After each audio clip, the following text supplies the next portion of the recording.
What is up, everybody? Welcome back.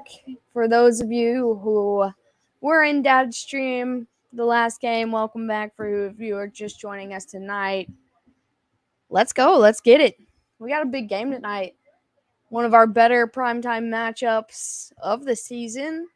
AFC North Showdown. Bengals, Ravens. And I think we're having a fun. Crafty said another 20 seconds, false advertising. Listen, I was having some technology issues, but I got it all sorted out. 20 seconds is good for me. You found a beanie. I actually just got this beanie in the mail like 2 days ago. So I still have not found my beanie, but I'm going to very soon. What's up, CJ? What's up, Tim, Mary Beth, Shelby, Nathan, Crafty? Russell Wilson had a procedure. I did see that. He has a torn lat. Yeah, Eagles are 5-0, my guy. 5-0. NFC North is hot dog water. So is the AFC South. I'll get you beanies for Christmas. I will wear all of them. I will wear any beanie all year long.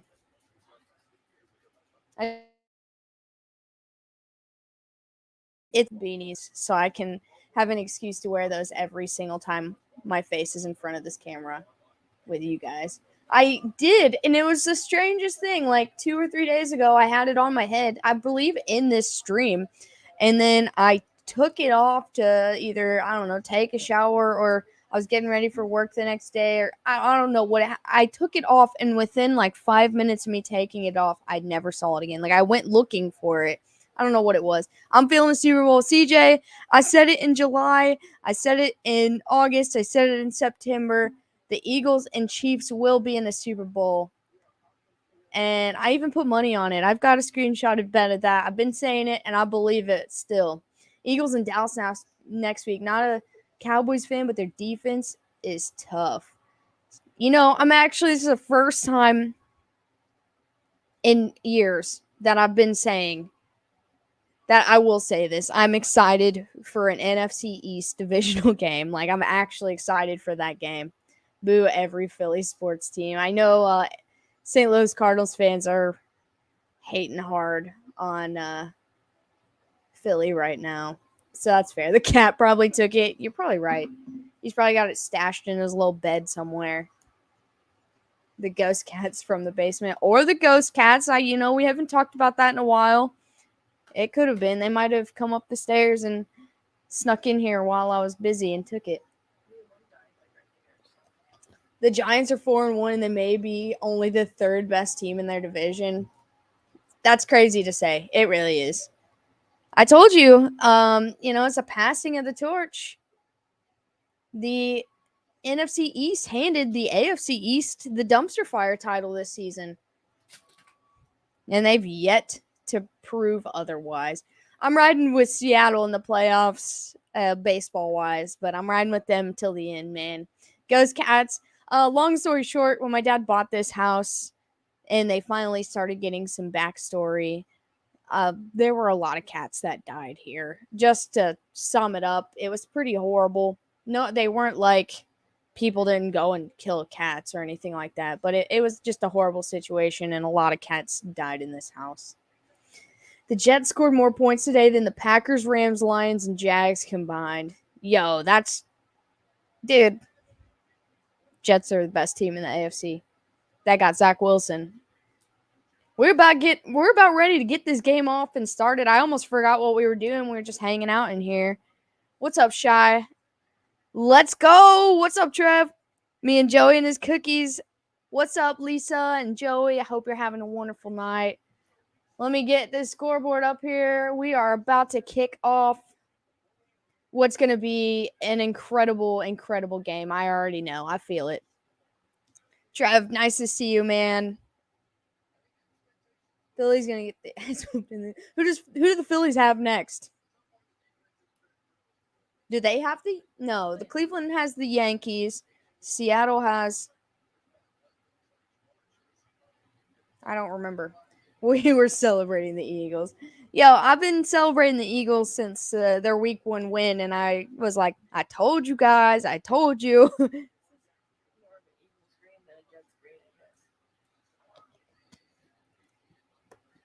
Oh man, we got 2 bangers 2 days in a row. We got the Bengals on prime time tomorrow. We got the Chiefs on prime time. Let's go. I can't be more excited. This is my favorite week of football so far. Cowboys gonna beat the Eagles next week though. No, that's where my Cooper Rush story ends. Even if it is Dak Prescott, if it's Dak, they're definitely losing. But that's where it ends, man. I'm riding with the Eagles. But if the Cowboys win and they have Cooper Rush, I will be impressed. I like defense. I love defense. Something that worried me though about the end of that Cowboys game tonight is Micah Parsons did look a little bit hurt. San Diego beats the Mets. It's gonna be the Mets. Okay. I'm kind of rooting for the Padres in that one. I'm not gonna lie. Dak will come back and lay an egg. I feel like that's gonna happen. The funniest thing ever is the week, whatever week that may be, that Dak comes back. If he comes out and just looks so bad that they bench him and they bring Cooper Rush back in and they come back and win that game, you know how excited I would be watching football with the Rinse. I'm sure my Padre is in this house about to be watching football as well. I feel like he's low key kind of mad at me that I got this game and he didn't. But I know his anxiety is riding high with the Bengals going into Baltimore. If you said the Cowboys would lose Dak and be 4-1, I would say not a chance. So they're already shocking me. No, I'm right there with you. Cooper Rush, he only completed 10 passes today, and they kind of walloped the Super Bowl defending champs. So today was a fun day. I actually, I'm gonna be real honest with you. I did not get to watch nearly enough football today, and so I'm gonna spend a lot of time Tuesday, if I can Tuesday, or especially Wednesday. Going back the next couple days, going back and watching every highlight I can possibly watch and soak it all in. I got to watch mostly the Chargers and Falcons game. I did get to watch 90% of the London game this morning. Man, Trev, you should have won that game. And look, it's not the kicker's fault at the end of the day. Brissett, that interception towards the end was horrible. He could have ran it and kept it, but I heard that the Falcons were robbed. I've heard a lot of things. So once I get to be able to dive into it, I will be ready to sit and talk with you. But when I say that the Browns and Chargers game was the only game I saw other than the London game today, in the last quarter of the Cowboys game, that's true. Though with the Broncos on the Cubs fan now. Man, going from the Broncos to the Cubs, I don't know if that's an upgrade or not, Shy. I definitely like the Broncos a lot more than I like the Cubs. Our backup QB is putting up 30 points a game and has to deal with a shootout every week. That's true. Jacoby Brissett has been fairly admirable. He does make a mistake or two, but every quarterback does, so you can't really say he's bad because of that. I think your defense played better, but it was definitely a tough loss.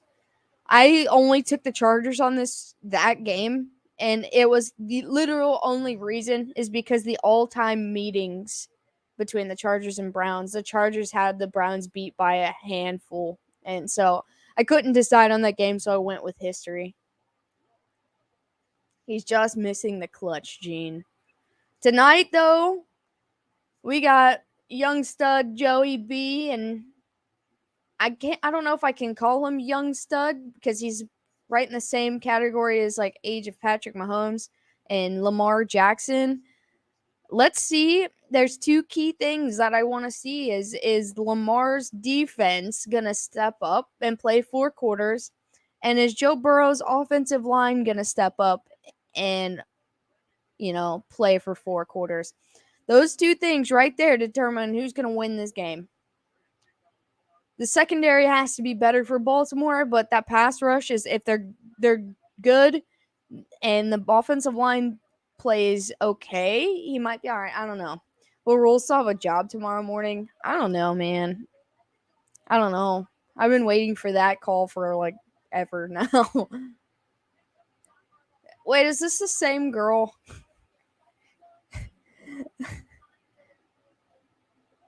I'm pretty sure that the woman, I'm really bad with names in general, but the woman that's like on the field talking, I'm pretty sure she's the same girl that was at the end of the Eagles game interviewing Jalen Hurts. I mean, I don't know who's who, but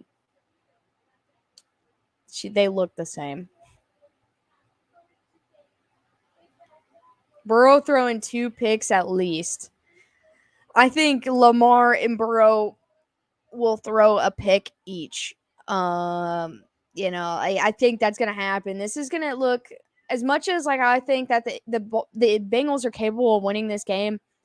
We all saw what the Bengals did to the Ravens last year while they were down. They kicked them, they spit on them, they hit them in every place where it hurt while they were down. And I feel like this is like in Baltimore, the one game Baltimore is like coming prepared for. So all female sideline reporters are basically a clone of one another. Okay, because I was like losing it. I'm not gonna lie. I was like watching the end of the Cowboys game, and I was like, they were interviewing whoever. Baltimore is gonna kick off, and Cincinnati will receive in the first half, and it's gonna be a touchback. But then, I've shown replays in the Eagles game, which finished around the same time. I saw the lady interviewing Jalen Hurts, and I was like, they are definitely the same person. So the Bengals are going to start this game off at the 25. I'm hoping they keep Anderson under lock. Yeah, I think the Bengals defense has to step up in a big way, and this offensive line has to step up in a big way, and they're capable of winning. 1st and 10 now from the 25. Burrow quickly throws it to Lamar, and he's going to get about 11 yards on the quick pass, and that's one way to start your offense. I'm also curious if they're going to try to push for oh, yeah. Shelby's got money on Hayden Hurst scoring the first touchdown. I don't know how big in this game he's going to be because he is dealing with an injury, but he's in there right now, so it's always possible. So after the 11, 1st and 10, they do the same play, but on the other side with no protection on Ja'Marr Chase, and he's hit immediately. That's so weird. It was the exact same play, but there weren't wide receivers around Chase to help block. And so that play, it might have been a loss of 1. He might have made it back to the line. It was close, but I did not like that back-to-back same play call. Okay, so he made it back to the line. 2nd and 10 coming up. Burrow's looking, has time, throws, hits Mixon on the sideline, and he's going to get a couple. All right, so 3 throws to start this game off. Like, I'm more curious in their run game and if they're going to be able to. And now that they're on 3rd down, I don't see them running the ball. Zach Taylor is weird, man. I understand why they throw the ball a lot. I do. But I don't know. So it's going to be 3rd and 4. I guess they could try to run it here. I don't think they will. It's hard to set up play action, though, if you don't ever run the ball. So I think they need to, if they get a first here, 3rd and 4, he throws, he's hit as he throws, and it's in the dirt. I was going to say if they complete this and get the first down, they need to start throwing some running plays in there. Every sports radio is absolutely going nuts over that roughing the passer. Yeah, I didn't see it, so I'm not going to discuss it in depth with anybody right now. I unfortunately had to work basically the entire football day. So I'm going to spend, when I get free time, probably in the morning or tomorrow or whenever I can, going through all the games and, getting my takes on everything. 4th and 4, the Bengals are punting. They let it bounce, and it's going to go out of bounds around the 30, 33 maybe. Oh, they're going to put it at the 28. It looked like it bounced up further, so they gave him a couple extra yards. They're going to cut to commercial, and then we're going to see what Baltimore has in them their first drive. All I know is that the call on Atlanta was bad enough that my Tampa Bay loving, Tom Brady loving buddy Rob that lives down in Tampa tried to call me while I was in the middle of working, and I was like, something had to happen, and I really thought he was just calling to brag that that Brady won today, and I was like, if he's really gonna brag to me that he beat the Falcons, that he's hit a new low, but. And then I ignore the call because, like I said, I was busy. I didn't stop at work today, and then I get a text from him, and let me see what it says again. He says, "Before you lose your mind, I 100% agree. Atlanta got screwed big time twice." And I was like, if Atlanta would have won that game, even after everything, he would not feel the same way. But, I guess I have respect for him. He's never called me before, ever. Like, I've talked to him on the live stream. And I've been with him in person. He's never called me one time, but as soon as my phone started ringing, I was like, is this man really gonna brag to me that Tom Brady beat the Falcons? I didn't even know what the score was. I didn't see it all day, and so I was ready for it. Bengals will win this game. Just testing them out. That's fair. You heard it here first. Ravens are winning this game easy. I can feel it. This first drive's important.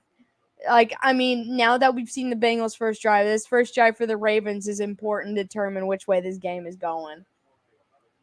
Yeah, Lisa, that's what I heard. But like I said, I that's all the gist, and so I'm gonna dive into it later on, and so I can get a full take on it. The picture I saw, I didn't agree with, but maybe seeing it, I don't know.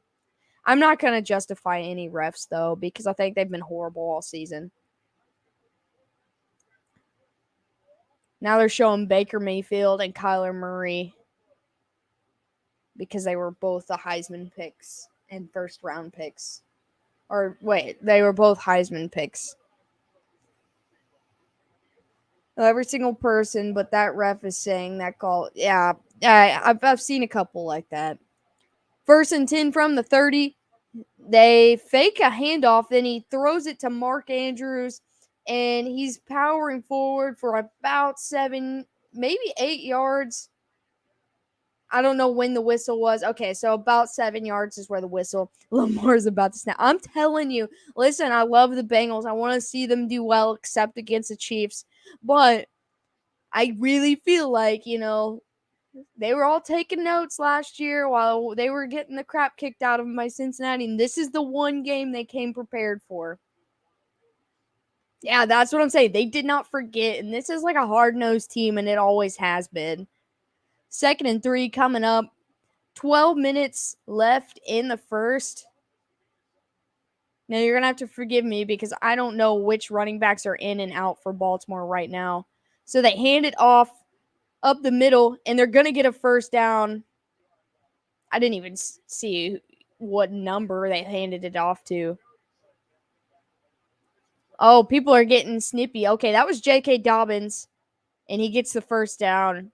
This game's going to get chippy real fast. Like, I'm not saying Cincinnati can't win this game, but I'm just saying, like, Baltimore's going to play hard either way. Yeah, I figured it out afterwards, but I didn't even see the number when they handed it off. 1st and 10 now from the 40. And there's a mistake on the snap. He had a guy running across, but he ran into the ball while it was snapped and picks it up. That was Devin Duvernay, and he takes it and runs it down the sideline for a big gain. That was almost a big mistake.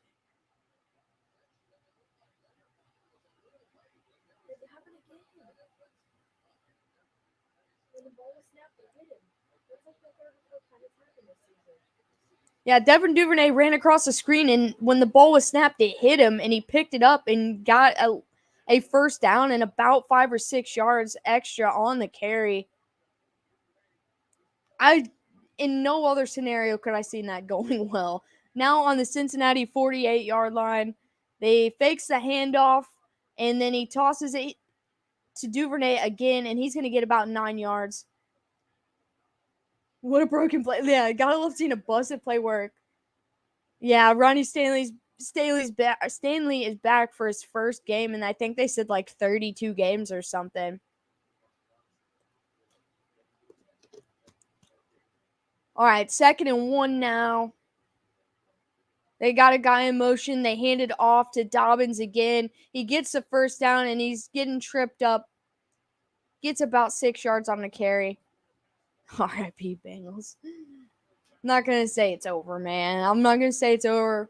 We've seen some of the craziest things you could ever see in football.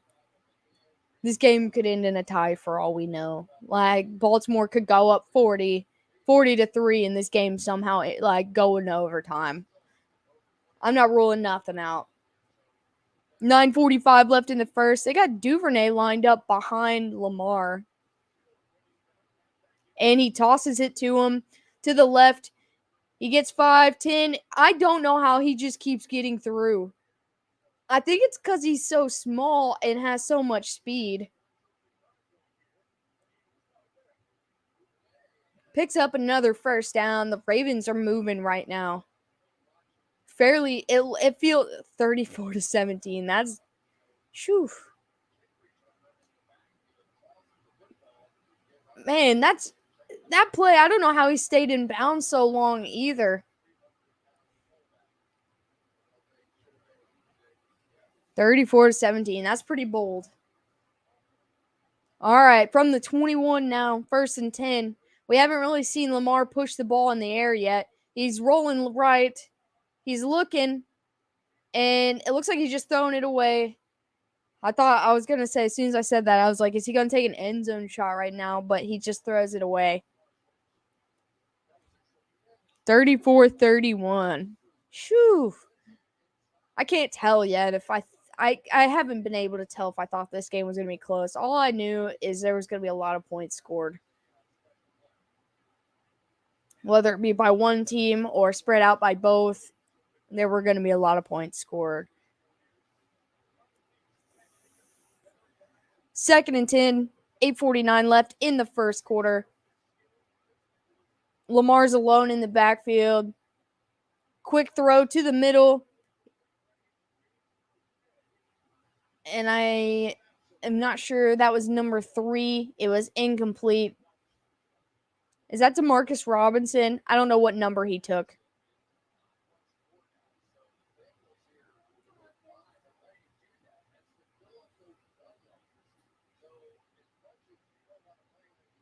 No, Prochet?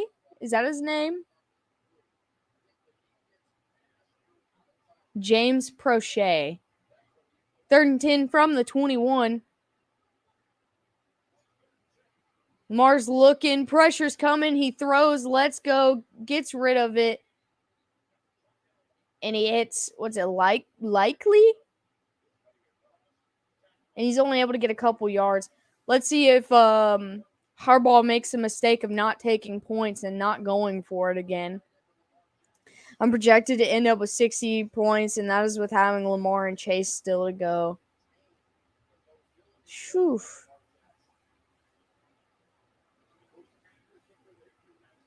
All right, so they've got the field goal unit on James Prochet. Yeah. And kick is up, and it is money for Justin Tucker. Baltimore takes a 3-0 lead with 8:03 left in the first quarter. I could tell he was a receiver. He looks really small.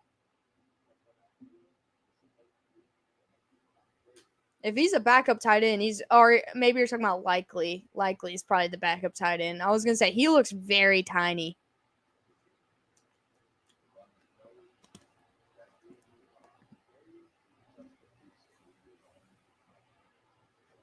So what? Let me look it up. Small. What number is Marcus Robinson? He is number 10.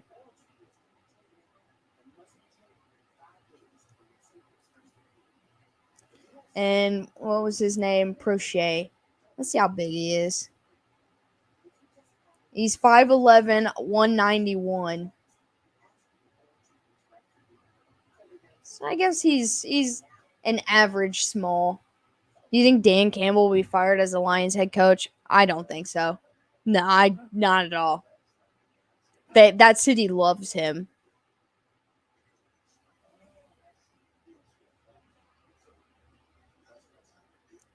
Campbell has the longest leash. I feel like, yeah. I feel like, see, a lot of people have been speculating that, but I don't see it happening at all.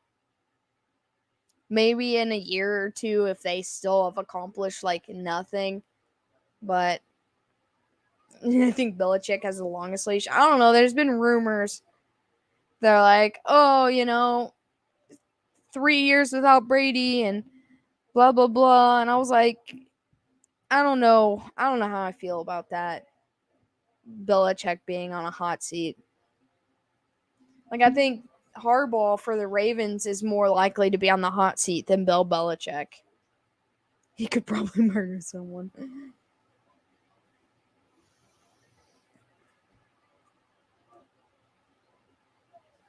Yeah, I think Dan's there to stay for at least a year or two. I mean, Jared Goff's time is numbered in Detroit. As soon as they can find a fitting replacement that's going to be at least as good as Jared Goff, I don't know. It'd be smart for them to move on next year if they can't get more than 5 wins. There are some Packers fans starting to turn on LaFleur. He's hungry for cookies. All right, kickoff is up. I thought I read somewhere that the Bengals were wearing black on black tonight, and I don't know. But the Ravens are. So they return it all the way back to the 31-yard line. Rodgers himself said he would fire him. We beat the Reds 15-2. You just became a Cubs fan this week. You can't say we. And the Reds are the worst team in baseball historically for like, I don't know, 20 years. since their last World Series win.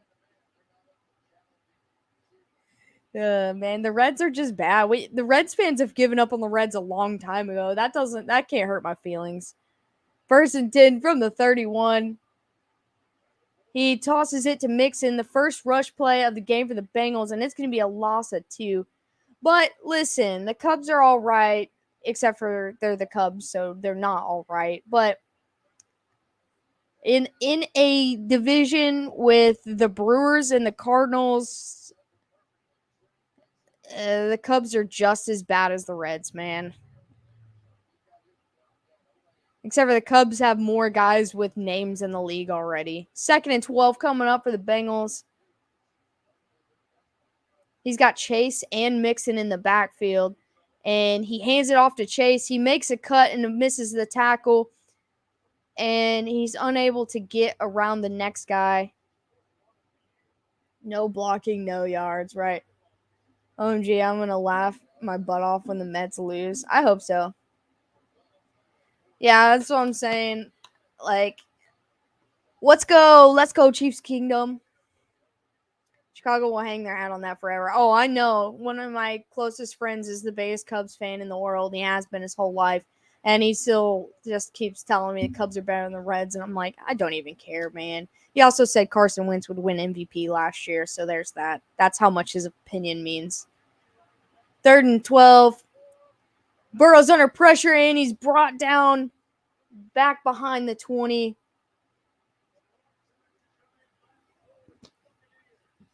What's up, Peyton?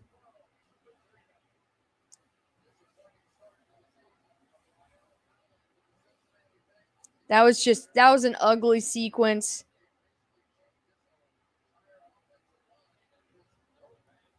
Well, imagine Pinky in the Brain as a head coach of the Broncos. That's hilarious. That's actually hilarious. And the kick is up. I didn't see it.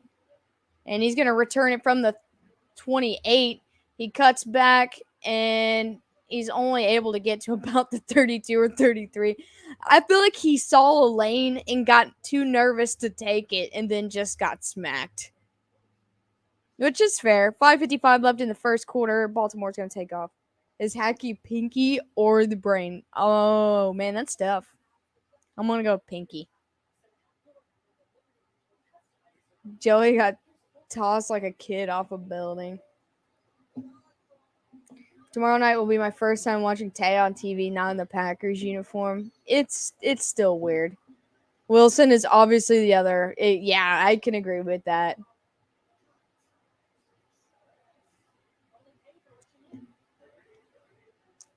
The child of both.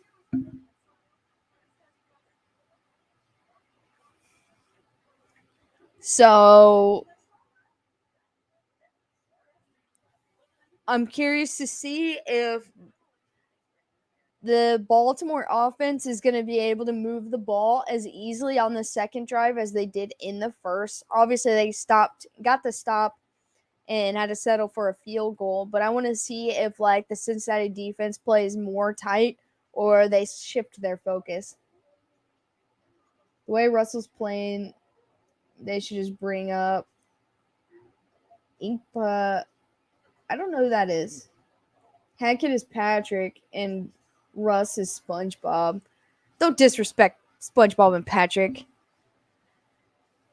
They didn't deserve that. More like Beavis and Butthead. Man, I don't even know if I can disrespect Beavis and Butthead like that either. You're talking about two groups of all-time greats and then comparing them to Nathaniel Hackett and Russell Wilson this year. I was gonna say I absolutely love Beavis and Butthead. Anyone here, Kyle, absolutely destroy Russ on Good Morning Football Friday? I did. You don't know who Beavis and Butthead is, or who? Wait, which one? Because I feel like there's been a lot of names. Oh, you're talking about the practice squad guy. Yeah, I don't know who that is. I'm not gonna lie. I don't even know who's on my team's practice squad.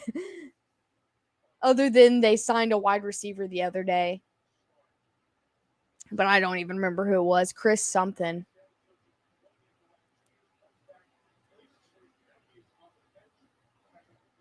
But yeah, Nathan, I did listen, and I saw a clip of it on Twitter. Cheech and Chong. No, Russ is too corny to be that. 1st and 10, hands it off to J.K. Dobbins, and he gets a huge lane and down with a gain of about 16 yards. Hackett, yes, but Russ is like too innocent to be a Cheech and Chong. But those are historic figures on TV. Well, but they're not bad. You need to think of two historically bad figures. Like, not bad, like just evil, but like bad as in dumb, I guess. I don't know. 1st and 10 from the 49 now. And he fakes the handoff. Pressure's coming. He's rolling right, looking, and just throws it away. I love the Brain beating up on Pinky. Thursday night should be another barn burner. I can almost put money on the fact that the Bears and the Commanders football game will be better than the Broncos and Colts. Like, that was just a bad game. Like, I feel like there's going to be more points scored in this game, and it's going to be a little bit more interesting. Wayne's World. Wayne's World. That's a classic. I can't compare those two to any of those guys, man, because I love all those guys. 2nd and 10. Pressure's coming. Quick throw in the middle, and it's batted down at the line. That's what I'm saying. Like, I can almost put like serious money on the banking on this Thursday night game will be better than the last one. 2 touchdowns, 1 touchdown, and it's automatically better than last week. What do you mean? It is. That's not a divisional game. The Bears and Commanders?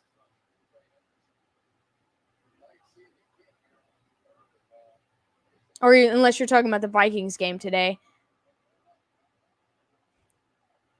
Right. I put that together too late. 3rd and 10. They're bringing pressure up the middle, and they bring Lamar down back by the 40 for a huge loss. That's a stop. Oh, and now there's a flag. He was smoked right there, yeah.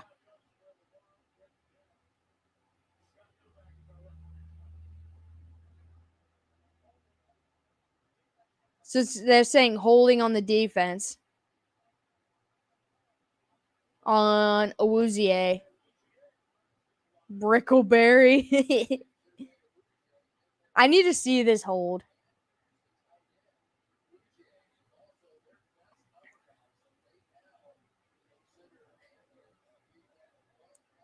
Eh. Wentz will Wentz, though. Oh, you said Jackson down. I was like, is he hurt? Like, that was my first thought. First and 10, fakes the handoff, keeps, rolls out to the right side and gets about 8 yards. Yeah, and now there's another flag down. They've been calling holding calls on the defenses nonstop today. I wish I got to watch more football today. It's really, really disappointing that how little I did. But there was like a group of like 700 people. So this one looks like it's going to be a hold on the offense. So they're trading holds right here. And it was like some food company group that came in. And they weren't able to check into their hotel rooms till 4. But they all got there at like noon or 1. And so they all came onto the casino at the same time. And it was insane. They keep throwing flags. It's going to get even more wild. You right. So I was like nonstop from like, I hit the ground running. 1st and 20 coming up. A 10-yard penalty brought to you by no one. They got Prochet in motion. He looks that way, and this time he just throws it to the ground. The pressure was coming up in his face. 2nd and 20. 4:12 left in the first quarter. With these penalties and these quick passes and completions, this is going to be a slow game. It was like kind of cruising the first couple minutes, now slowing down. Man, Sam Hubbard's a monster, dude. He just went after both of them.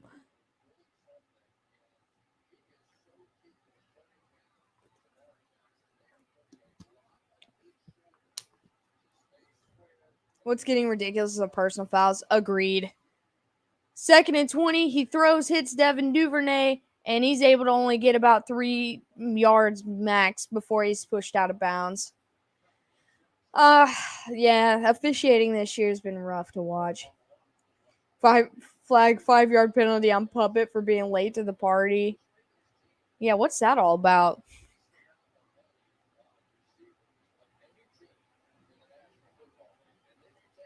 Basically all day, if you use press coverage at the line of scrimmage, they call it a holding pretty much every game. That's disappointing. Oh, yeah, roughing the passer. I knew that something bad happened involving Brady. 3rd and 15. Lamar steps up, avoids the pressure, gets away from it, but gets tripped from behind and only is able to get about 5 yards. This is going to be about 4th down and 10. But this is the reason I realized that something involving roughing the passer and Brady happened is because my Twitter timeline turned into that Chris Jones where he slapped Brady across the chest, like over an offensive lineman, and got called for pass interference or roughing the passer when he was still with the Patriots. Was every single post on my whole timeline, and I was like, "Well, I know what happened today." Yeah, he basically just slapped him in the nipple over top of the offensive lineman, and they called that roughing the passer. All right, 2:51 left, and that's where Cincinnati's going to take over. He's crying over the Packer cheese getting moldy. Oh, yeah, that was rough. Look, I just wish I could see that ball that Rodgers was like, he was loading up to launch it. I just want to see where it would have landed. But he took like a double shot in that play, and it just made me cringe. It was a similar tackle to what happened to Tua, but not as bad. Well, if it was as bad as Tua's, we will never hear about anything else ever again for as long as the NFL is still a thing because it was Brady. But I don't know, man. I don't know.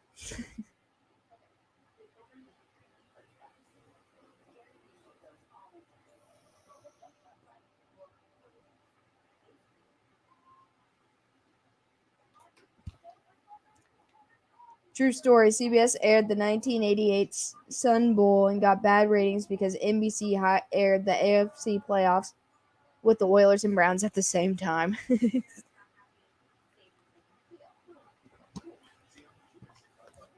Throwing the pass was getting nuts. Tua shouldn't have been playing. Well, the Cincinnati game, Tua should not have played a minute of. The fourth quarter or whenever it was in the Buffalo game that Tua came back into the game, he shouldn't have been playing at all. And so, yeah, I agreed 100%. Look, I know what happened to Ryan was bad, but that was his organization's fault for letting him play.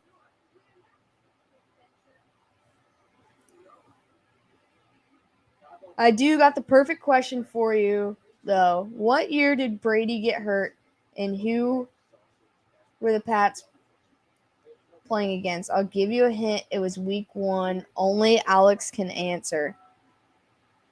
Was it the knee injury? Tua. I figured you meant Tua.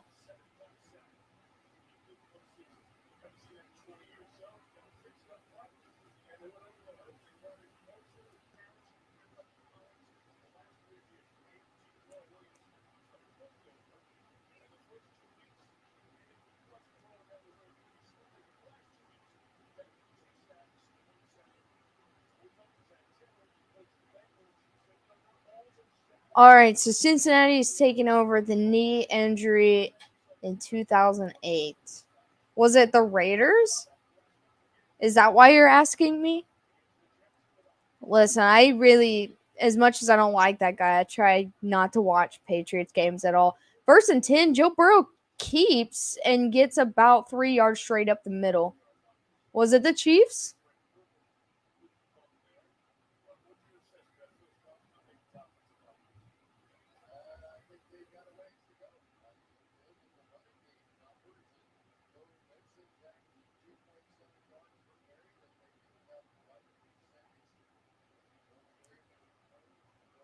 I did not realize that. Listen, I told you guys that I wasn't really a Chiefs fan until like 2012 or so. 2nd and 8, and I hated Brady then. He targets Chase, but he's tripped up and unable to get to the spot. 3rd down and 8. Cheap shot by the Chiefs. I feel like saying that's real smooth. Cheap shot, Chiefs. Actually, it's not smooth at all. I take that back. That was really hard to say. Injured our Lord and Savior Thomas Edward Brady. It's Thomas Edward Patrick Brady.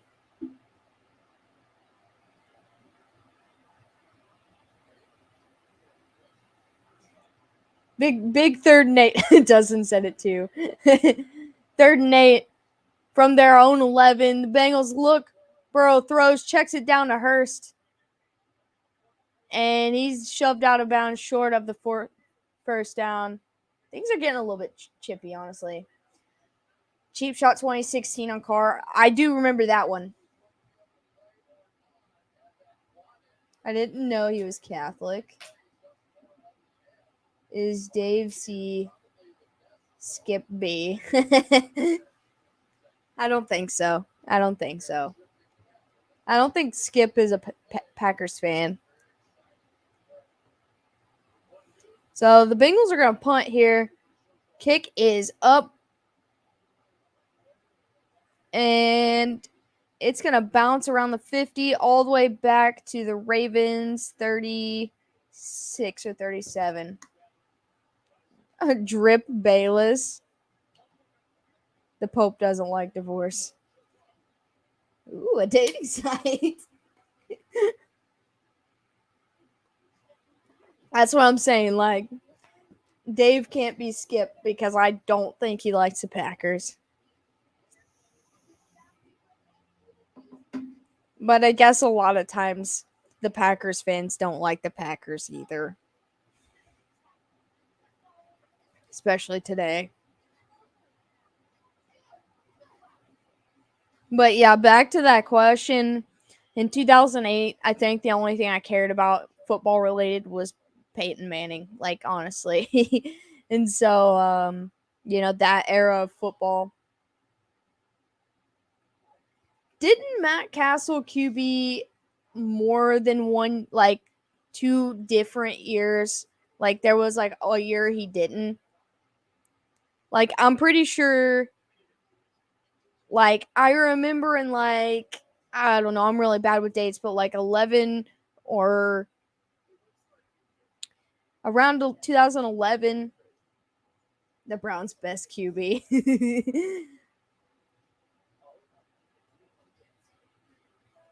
Like I feel like he played for the Chiefs and then somebody else played for the Chiefs and then he played for the Chiefs again.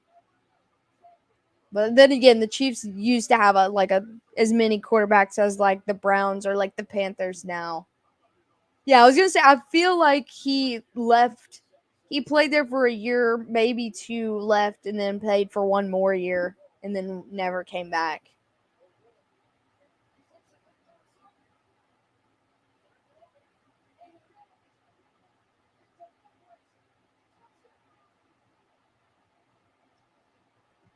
Now I'm looking it up because I'm Matt Castle career. I really feel like he was there 2 different times. A couple times. Okay, I thought so.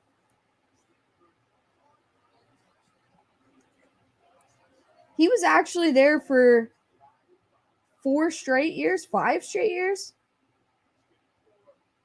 He wasn't. He was only there 4 consecutive years.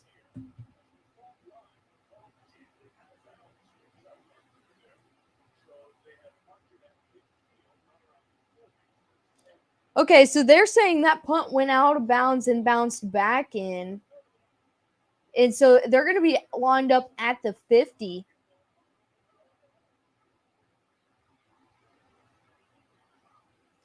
First and 10. Lamar's got time. Loads up deep and hits his guy. I believe that's Devin Duvernay down by the Bengals 30.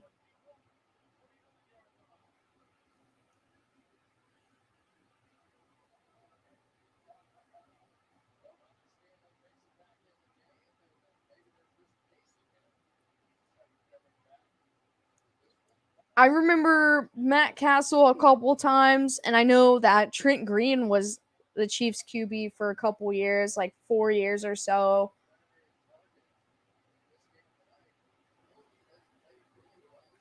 All right, first and 10 from the Bengals 29 now. Big chunk yardage on that pass play. Lamar rolls right, throws, hits his guy. That was Demarcus Robinson for his first catch.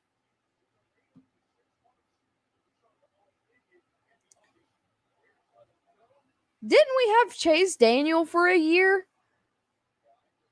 I don't think he started a bunch of games that year, but I feel like I remember one of the earlier years of me watching the Chiefs that we had Chase Daniels for a little bit too. Hey, Lisa, have a good night. 2nd and 2. It tries to run it with J.K. Dobbins, and he just makes it back to the line of scrimmage. No, I mean, not like a season starter, but he did like start a couple games. Maybe someone was out. Because I feel like I remember watching Chase Daniel start at least one, maybe 2 games.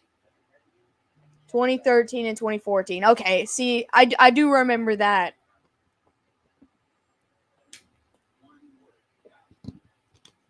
scored like 3 touchdowns against the Raiders. See, I remember the Raiders game, but I can't remember the other one, but I know he started at least one other game. Now look at him. He's living his best life sitting behind, Justin Herbert.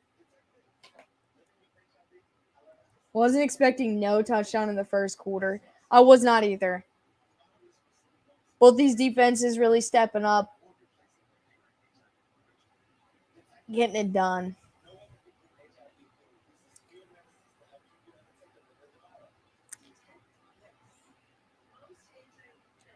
Yeah, it was moving quick in the first half of that quarter, and then it slowed down. What's up, Rob? I could still hit my bet. That's true. Hayden Hurst, first touchdown scorer.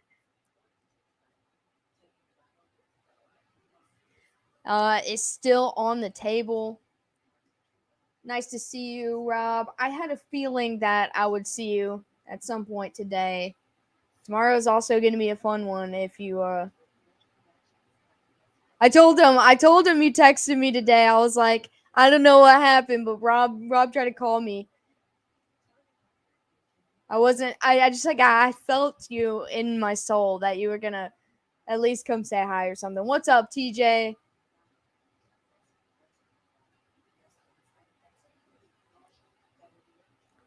Right now, the Ravens are driving. The Bengals need another big stop. Mommy meat tastes like chicken. I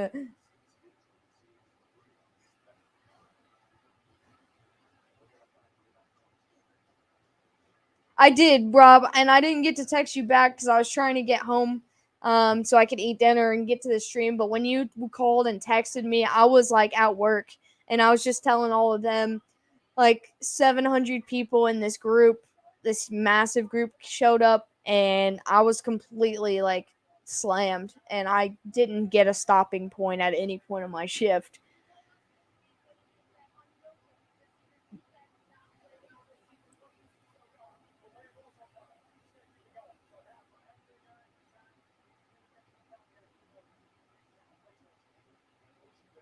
All right, so we're back. 3rd and 2, start of the second quarter. I got to switch that over real quick.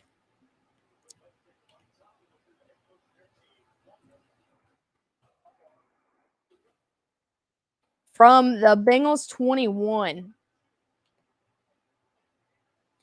They got Duvernay in motion, and then they hand it off to him. He gets the first down and gets inside the 15 before he's brought down.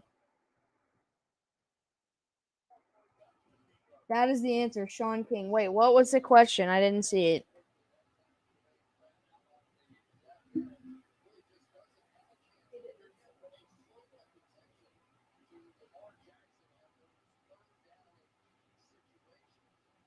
What year did the Bucks draft Josh Freeman, and how many years did he start before getting traded to the Vikings? Rob will be able to answer that one. I have no idea. 1st and 10, hands it off. This is a different back, and he's able to pick up 2-3 yards on the carry.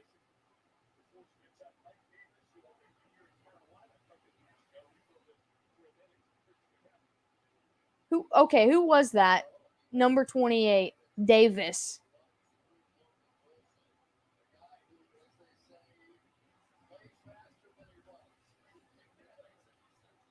And now the Ravens are going to be just outside the 10-yard line, driving deeper into the red zone. 2nd and 7 coming up. Zach Taylor needs some lips. Lamar's looking, got time, rolling right. This time just throws it away in the direction of Mark Andrews.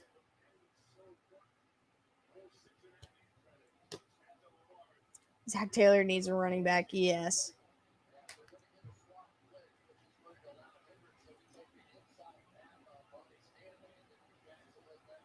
I love seeing like the progression of some of these quarterbacks in their first 5 years. Like I was saying it last week or the week before about Daniel Jones, and this week, Lamar Jackson, the guys that are maturing enough to throw the ball away when they have nothing. Because We've seen a lot of interceptions over the years because they'll just try to force plays.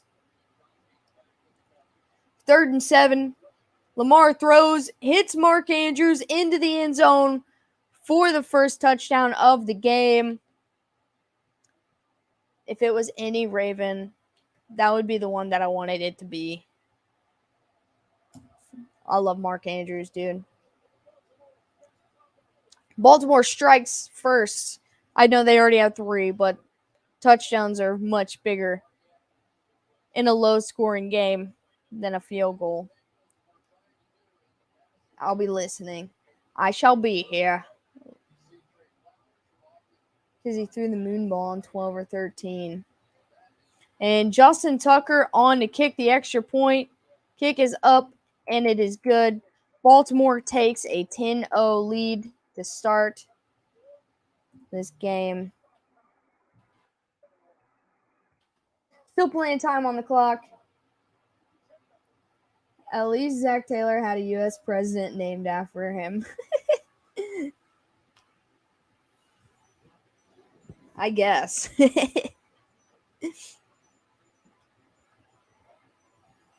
All right, this is time. This is it right now where the Bengals show that they can move the football, because I don't think they've had. Let's go look at the box score thus far in this game.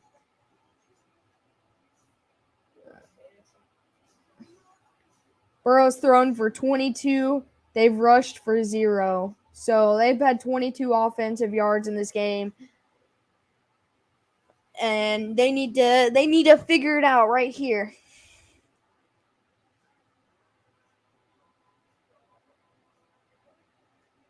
It was the Chiefs quarterback that won the first MVP before Lynn Dawson. Clue, it was the Chiefs before the Chiefs. Oh, man. The Chiefs were in Houston before the Chiefs, right?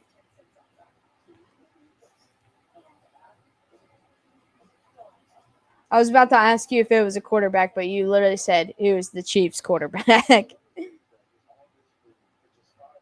Dallas, not Houston.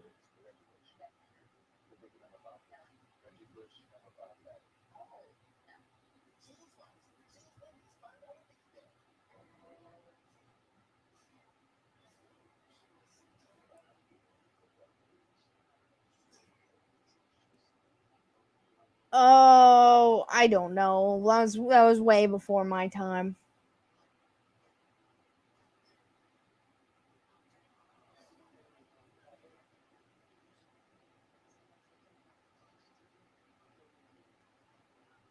They've only had. Wait a second.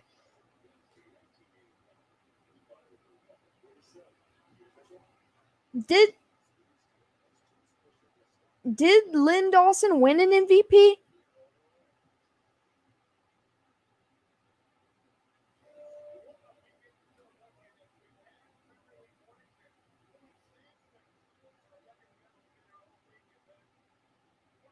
Because I thought Mahomes was the only Kansas City Chief that won an MVP.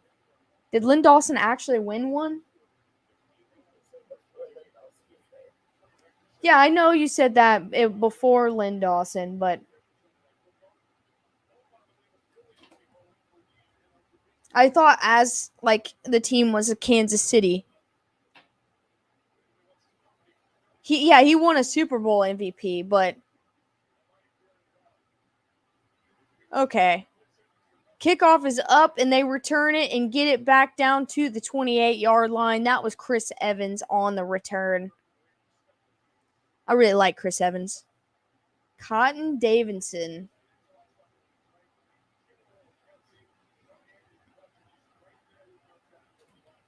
You guys are making my brain hurt. I'm trying to think too hard.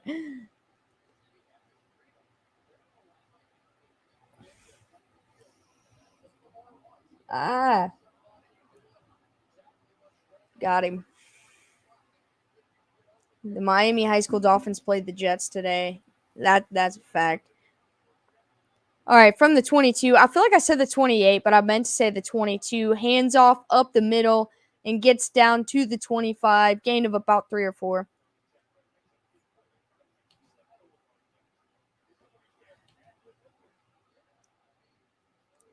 Second and 7 now from the 25.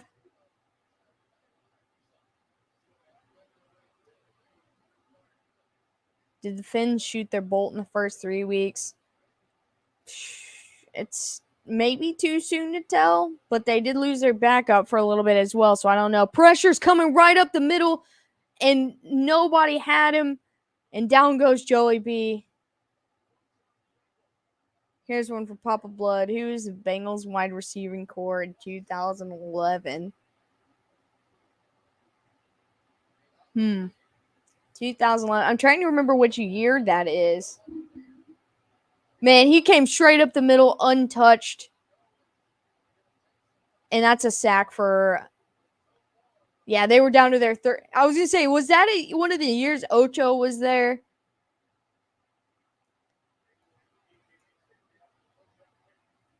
Third and 14 now after the sack. He tosses it down, checks it down to Hayden Hurst, and he's able to get a big chunk of those yards, but he's going to be short of the first down. Fourth down and short coming up. T.O. Green didn't come in until 13, I thought. What's up, Quizquam? He said, well, I'm back now. Hello. Nice to see you as well. 4th and 2. Bengals are going to punt here.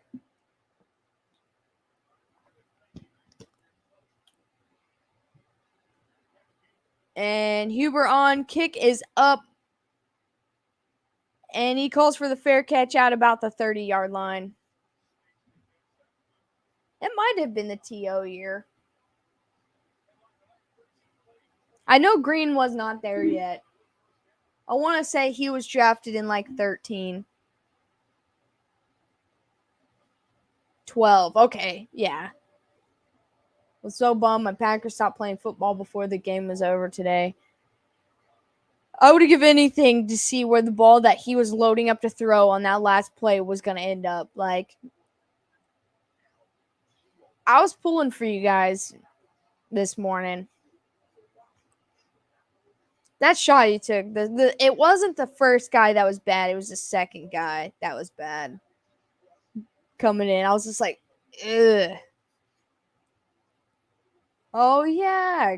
Chris Henry. Well, the Jets have a shot with the Packers. Right now, the Jets have a shot with the Packers, yes. I don't know.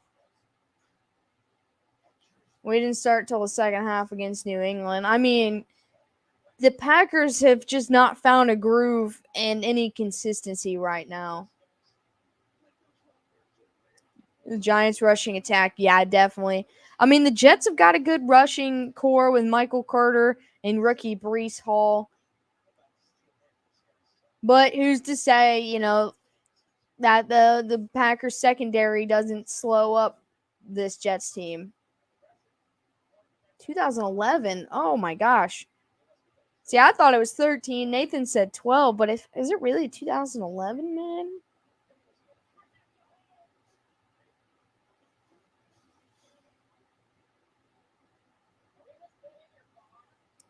Lamar almost looks like a $290 million QB. I mean, he looks like a $245 million quarterback, unlike some AFC QBs.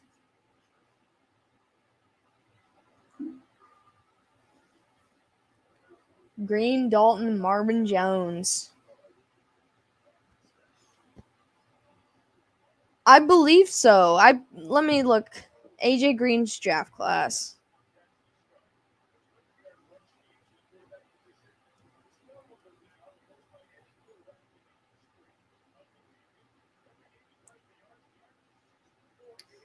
Fourth overall in 2011 draft.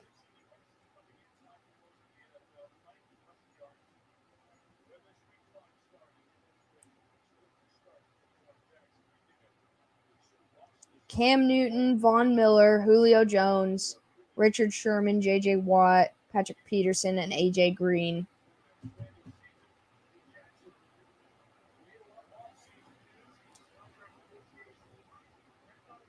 First and 10 now. Lamar keeps, and he's able to get a little bit of a lane and makes about 13 yards on the run. First down, 11 minutes left in the half.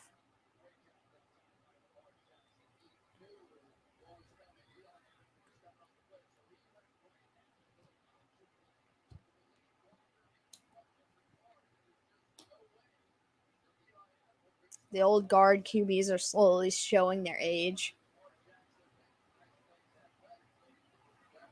All right, from the Baltimore 41, first and 10. Hands it off up the middle to... Wait, I haven't seen this guy yet. And he gets a big gain right up the middle. Was that Kenyon Drake? Is Kenyon Drake on the Ravens? Eli Apple's a moron. Eli Apple played excellent against Tyreek Hill this year, though. First and 10, hands it off right up the middle again, this time only getting about 3 yards on the carry. And that's Kenyon Drake, yeah.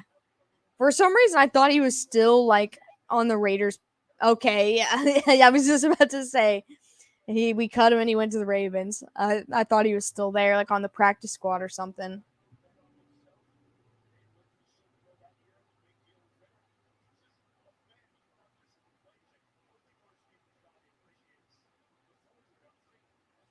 Second down of 8 from the Bengals 44. I don't know what happened. There was a little bit of miscommunication on the play. Lamar loads deep downfield and it's picked off. The Bengals get the type of stop that they need. That was Von Bell. That's like his 4th interception this year. Dude's on fire. There was a lot of miscommunication from the beginning of that snap.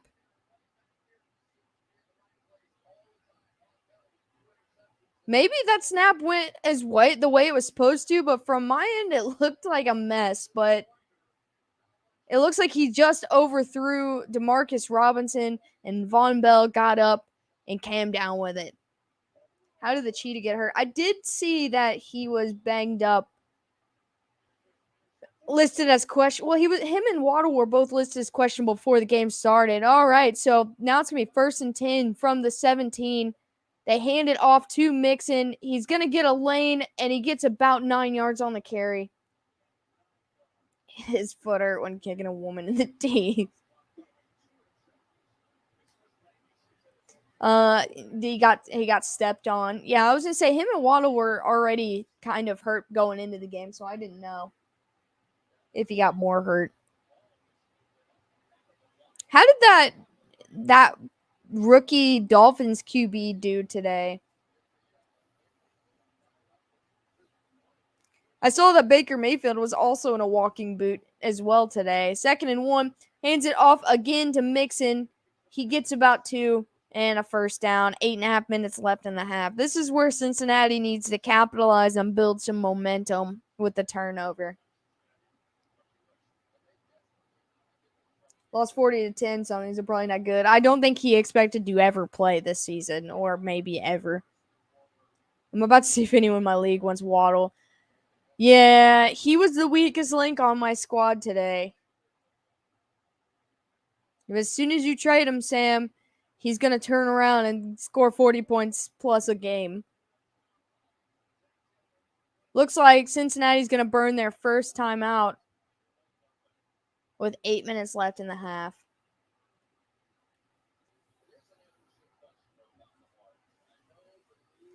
Yeah, I got some, like, one of the sports guys notification. It was like, so-and-so's entered the game. And I was like, who?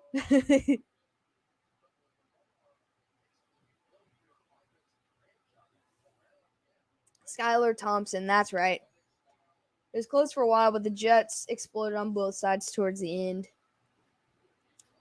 Yeah, Breece Hall happened. It really, like, as soon as that, like, 78-yard pass with Breece Hall happened, like, that offense just kept going. All right, 1st and 10 now. Hands it off to Mixon. He gets to the outside. He's able to get 10, 12, 13 yards on the carry. Mixon's getting fired up now. And Gresham. Lamar already has more points than anyone else on my fantasy team at 10 points. Dude, my dynasty league, it was ugly today. I don't know if I even got 60 points. It's a big run for Joe Mixon. That's the kind of stuff that Cincinnati needs to get to.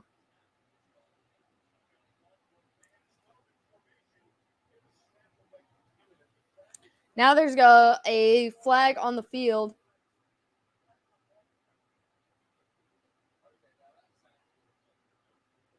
Wait, just kidding. There's a timeout by Baltimore. I saw that PJ Walker was in the game. Baker hurt his left shoulder today. That's just so funny, like that you say that, because I mean not funny, but like you say that, and the only update I heard was he was seen in a walking boot. So those two things don't connect to me. 166 yards and 1 interception and almost no prep for the game. So I mean, it could have been a lot worse, I guess. I was about to look something up, but I don't even remember now.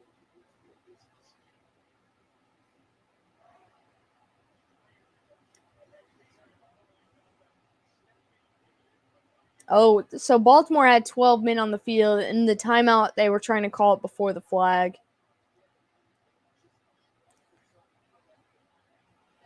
1st and 10 now. Throws it, hits Chase, and he's able to get 9 yards on the run, but there is a flag. There's always a flag. And put a 10 perimeter around them.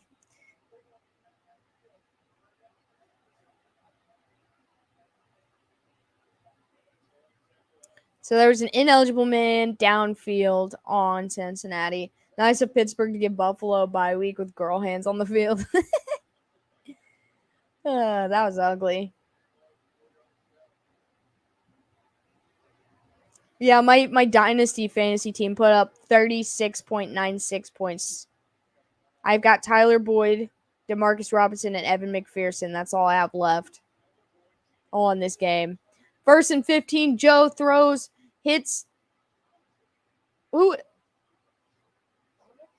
is that? Mike Thomas, and he gets a big chunk down the sideline. That's probably the biggest play of the day for Cincinnati so far. Inside the 35 to the 30-yard line. Let's go. They might as well put flags on him now.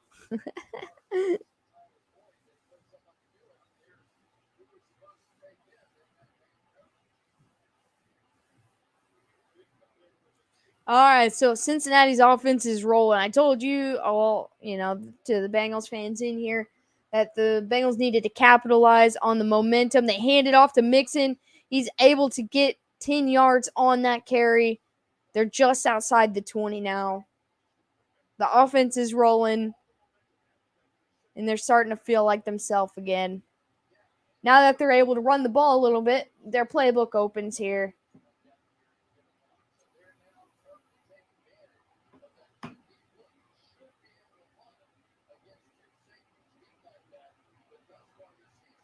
Ravens fourth quarter D making an early appearance in this game.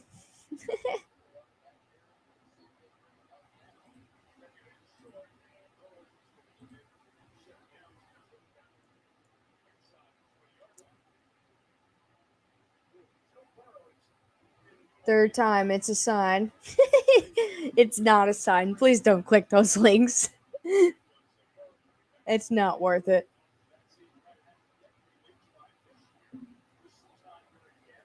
I just hope that the Chiefs stick with the running game. Man, if we can do half of what we did last week, I'll be happy. All right, 5 minutes left in the half. Cincinnati just inside the 20. Joe's looking, throws, hits Hayden Hurst, and he extends the arm into the end zone. That's a touchdown. He's one touchdown too late, but that is a touchdown. you'll end up with multiple viruses.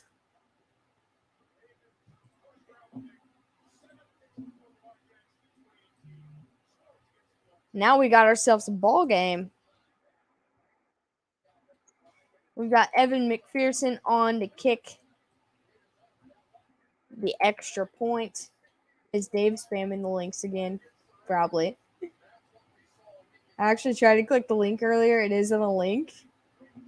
What is it then? Don't they have to be mods to post links? Hmm? Don't they have to be a mod to post a link? Yeah. Kick is up, and it is good. Cincinnati gets on the board. It's a one-score game again. Baltimore leads 10-7. 5 minutes left in the half. Joe can afford to move out of his parents' house now. Just some text. Dave is waiting for the third best dating site. Well, that was the third link, so I'm assuming that's the third best.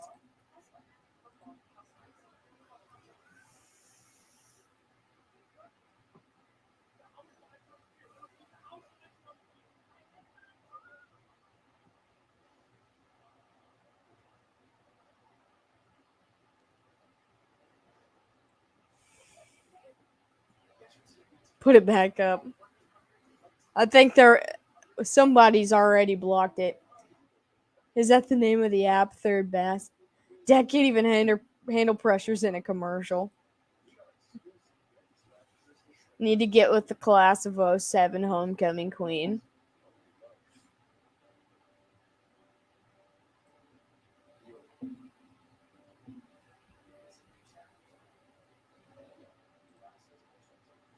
Dak is way overpaid. At this point, he's becoming a liability. The injuries, it's every single year. And I know that's not completely his fault, but eventually he's not going to be able to get hit anywhere without it being an injury.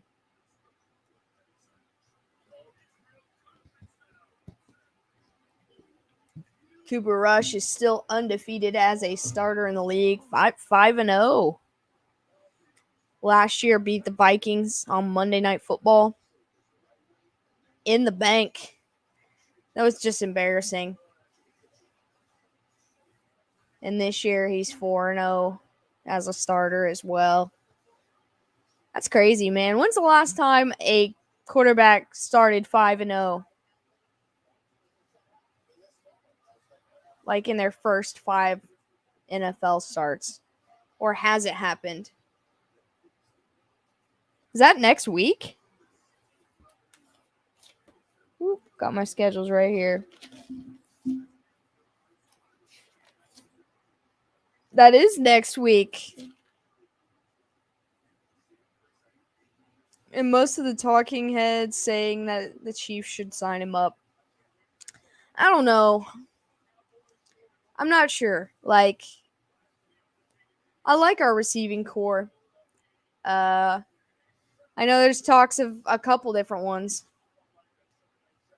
The Browns traded for Deion Jones from the Falcons.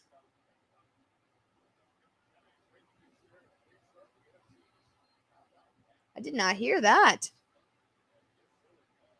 Big Ben had a pretty good record. No Dallas QB, but like, when's the last QB like in the league to start 5-0 as a starter? Kickoff is up, and it is going to be a touchback. 4:54 in the half remaining. Baltimore has 2 timeouts. I believe Cincinnati only has 1 timeout left. Dallas versus Eagles. That's gonna be a good one. That's what I'm saying. Why would the Falcons do that? That's just like that Murray guy from the Saints. They gave him up to. I don't even remember who you guys said they went to. Maybe what was Kurt Warner as a rookie? Too much ego to play for the Chiefs? I think so too. But he was able to share snaps with Cooper Kupp last year, so maybe. 1st and 10, throws it to Devin Duvernay, and I'm not sure where he stepped out. But if it's the last place that I saw him, that's enough for a first down. I don't think OBJ should go to the Chiefs. I feel like the most likely still is the Bills, but the Rams really could use him. The Packers probably could use him as well. Okay, so they marked him down 1 yard short of the first down. I don't know. I'm still like, I've been thinking about that one for a couple weeks now. 2nd and 1, hands it off to J.K. Dobbins, and he gets the first down. See, I think the Packers could really use him. But the Rams, you can tell that they're missing him. No, see, the thing is like they're talking about teams not trading or like trying to get him until week 10, and I think that's when he will be like able to do things again, Dave. 1st and 10, Lamar has time, stands in the pocket. Now he steps up, finally throws and hits Prochet, and it looks like about a gain of 7, gain of 8. He came in after the starter got hurt and won the Super Bowl.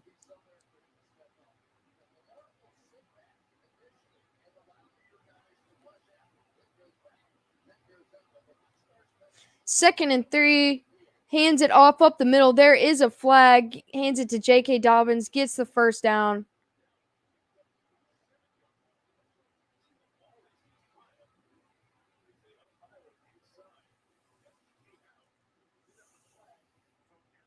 But did he start 5-0? That's what I want to know. 2 of his 3 fingers are pointing to the Cowboys. I could see the Cowboys going after him as well.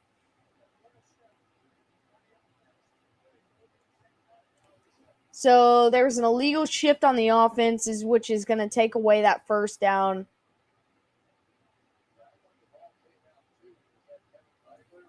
Warner won his first 6 starts. Okay.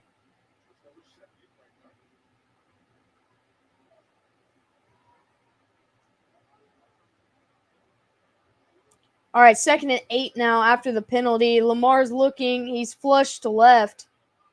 And they finally bring him down about 3 yards behind the line of scrimmage for a sack. Heard we might have him for the Raiders game. I mean, this is the second Raiders game maybe, but he's not going to be ready for at least probably 5 more weeks.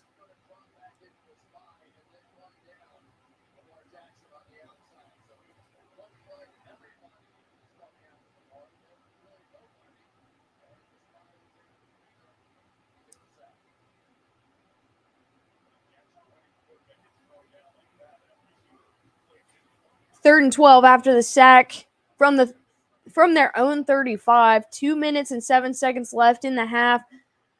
Lamar throws, gets rid of it, hits Tylan Wallace. He's going to be just short of the first down, and he's going to be out of bounds. That's going to be the 2-minute warning. If he went to the Packers, would Aaron Rodgers still be the biggest baby on the team? I don't know. Yeah, probably. I don't know. I think that he because he's still recovering from that second ACL tear. So I don't know when he'll actually be ready because that was in February. It's been 8 months now. So, I mean, he might be getting close to return. I mean, I'm not 100%.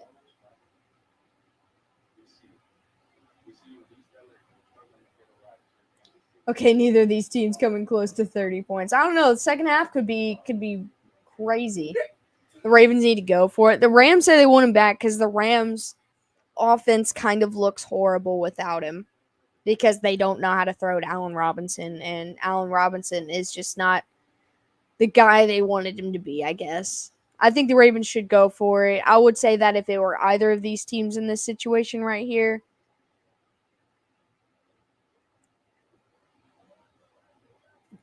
just because, unless, I don't know, you got to really have a lot of faith in your team, though. But Harbaugh will play statistics here, so whichever option is statistically more likely to succeed is what he's going to go for.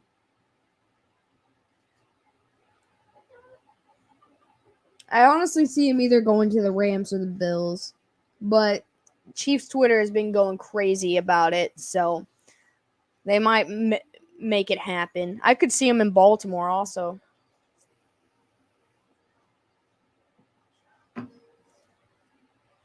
I feel like it was like a 2-year deal. Any word on Gore? I heard his thumb is good. I feel like I just read something about Derek Gore like yesterday, but I'm not sure what it was. Let's go status. He might just ask Lamar what he wants to do. No, not stats. Status. All right, 4th and 4. They got Lamar on the sideline. They're going to punt. So the Bengals are going to have a chance to put up. Okay, they do have 2 timeouts, not once. But they're going to have a chance to put up some points before going into the half. Baltimore will receive in the second half.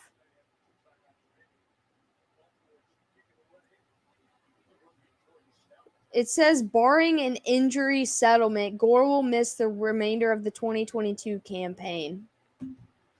The punt is up, and he calls a fair catch at about the 16-yard line with 1:54 left. Starting QB suffered season-ending injury in the preseason. Their head coach cried during a press conference announcing the news. Backup Kurt Warner then stepped in and won both league and Super Bowl MVPs. Chicken. I guess I didn't feel like they had a high success rate. It is only a 3-point game, and that would have probably put the Bengals immediately in field goal position. So, yeah, I knew he was like on the IR, but I didn't know how bad it was going to be. But that's what this article says. 1st and 10, he throws, and it's batted down at the line.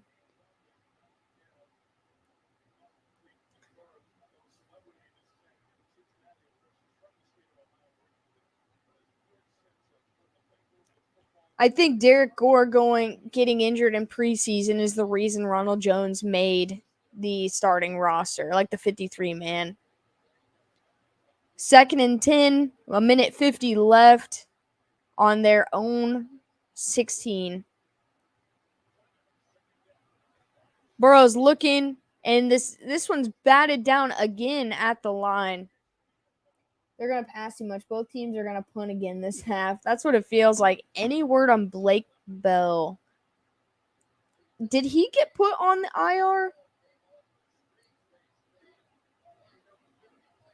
Blake Bell.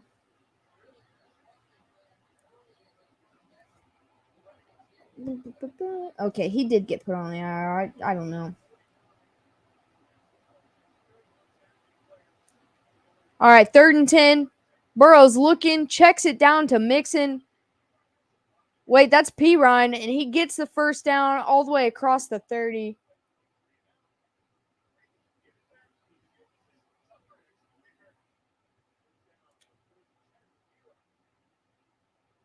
I'm trying to see now. All right, 1st and 10. The clock is still rolling. 1:20 left. He checks it down to Pirine again. Pirine is able to get another 8 yards on that carry.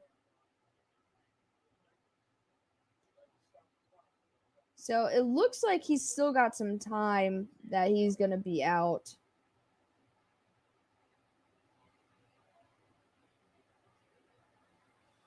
A 1:09, there's going to be a timeout called here.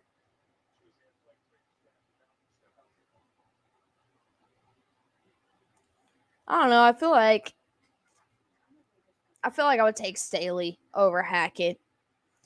I know that he left Herbert in when he did not need to, but I feel like if it had been Mahomes, like if Staley was on my team, Mahomes would be like, I'm not playing. If I was that hurt, he would be like, I'm not going to play. I don't care.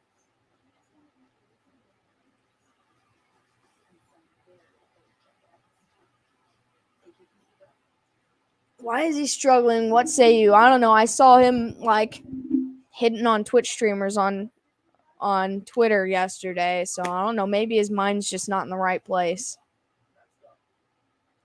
I don't know. I think he's capable of performing. I don't know what the issue is. Like, I think they're trying to figure out how they want to spread the ball out. I think he is struggling. I don't think his mind's right. And I feel like he took all the criticism in the offseason really hard. I don't know. I feel like it was like a tough offseason mentally, and he's just not overcame it yet. And the thing is, Mahomes is trying to break him out of that. And so I think he's going to have a breakout game here soon. And that will definitely lift him for the rest of the season. Miko Hardman, Dave.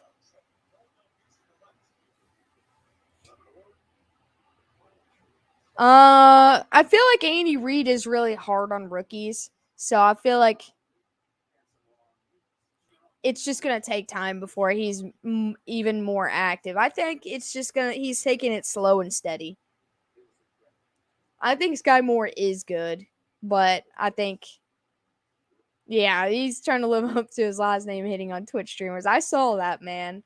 I saw that before people were screenshotting it, posted everywhere. I was like, yo, what's he doing? But Sky Moore is going to be fine. It's like a rookie thing.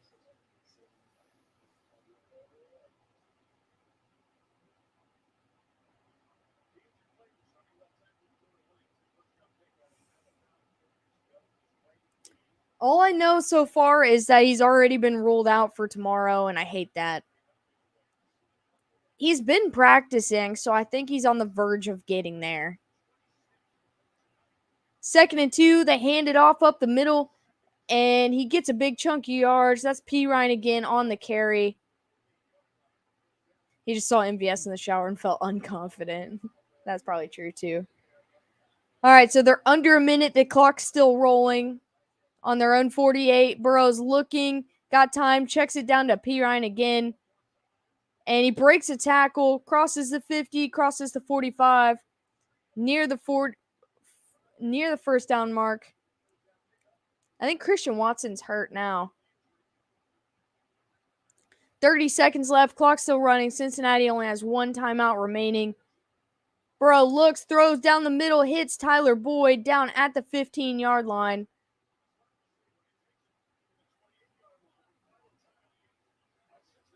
And Cincinnati's going to use their last timeout right here.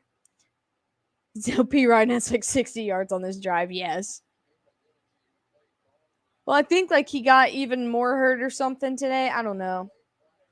At this point, well, see, that's the problem though. But a lot of Bengals fans think P. Ryan shouldn't be on the roster anymore at all. Like through this season, not even talking about anything from last year, but watching him this season, and I'm like, they haven't been able. Well, their offensive line hadn't been good enough to run the ball at all for a while.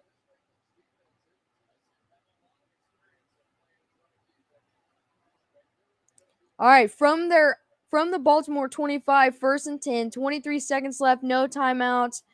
Burrow looks, loads up deep in the end zone, throws, hits Mike Thomas, but unable to get his feet down. Hunter the Goat Renfro. I saw that he is officially active for tomorrow night. P. Ryan runs better, and he gets more run yards after the catch. He got both of his feet down. He put his feet down inbounds and then jumped. It was a great effort. He was just a little far back. At this point, I think they should take 2 more shots and then punch his fewer girls too. 2nd and 10, throws, hits Hurst, and he gets out of bounds after a gain of about 4. 13 seconds remain, 3rd down coming up.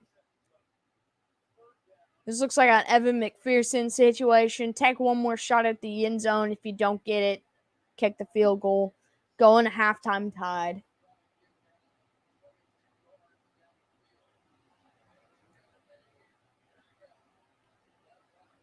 I'll say they changed it from 3rd and 6 to 3rd and 7. So the Bengals can't afford a sack right here. Baltimore's going to use their second timeout.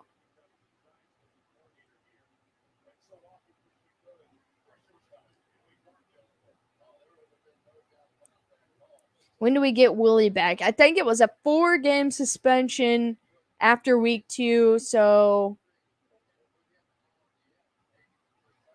week 7, I think.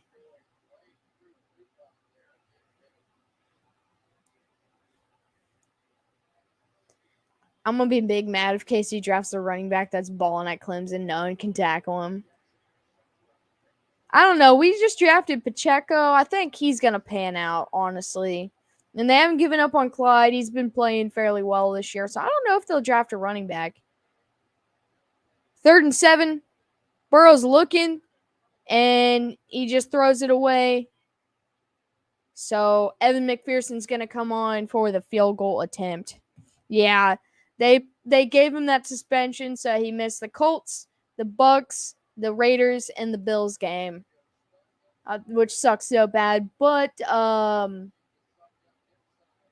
what's our rookie corner's name? I just forgot it. He's supposed to be coming back. Trent McDuffie should be coming back soon.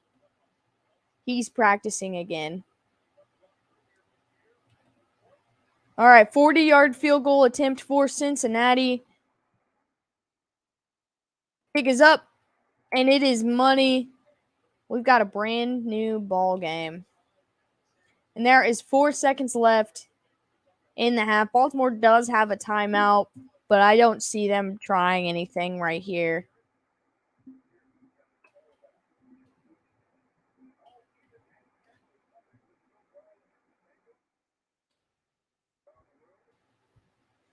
Who will be the first overall draft pick next year? Well, trending towards the teams that are on the bottom of the totem pole.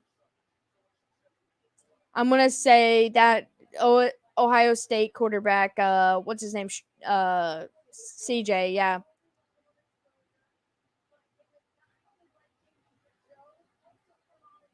Way too many balls thrown so far away to avoid the sack. Oh, as long as they're not like still in like the pocket, they are able to do that. And they squib kick this, and it's just gonna bounce to about the 10, and Duvernay picks it up and goes out of bounds with 1 second left on the clock. If things keep progressing, yeah, I agree. Will Shipley.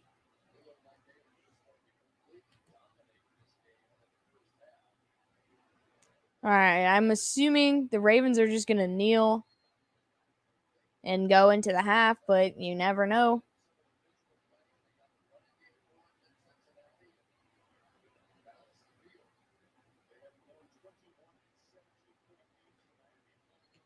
And it is officially halftime. When we come back in the second half, it'll be a brand new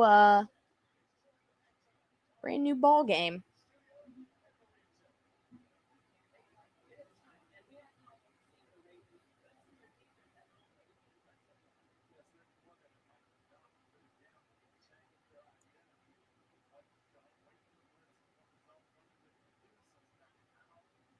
Interception. Wouldn't that be funny? Thoughts on Leo? I do like him, and I'm glad we drafted him. I think he is like, he's not going to be as immediately as impactful as like Karlaftis or how I thought McDuffie was going to be. I mean, he didn't get to play all that much, but I think as the season progresses, we're going to see more of him, and I feel like he's going to inevitably be a huge part of this defense. This defense is just growing right now, and I absolutely love it. If there was an interception right there, I would have lost it, man. Anymore for a non-first rounder, it does seem that will decrease in pay. Do you miss Honey Badger? I mean, I love that guy, so always, but watching him not try to tackle DK Metcalf today just told me why they got rid of him. Will there be a decrease in pay for Stroud to go from OSU to the pros? I probably. Like, I personally love that guy. I'm happy with the squad I have, though. I was sad at first, but I'm happy DK is two of him. But he didn't make any kind of effort and let him walk in for a touchdown today.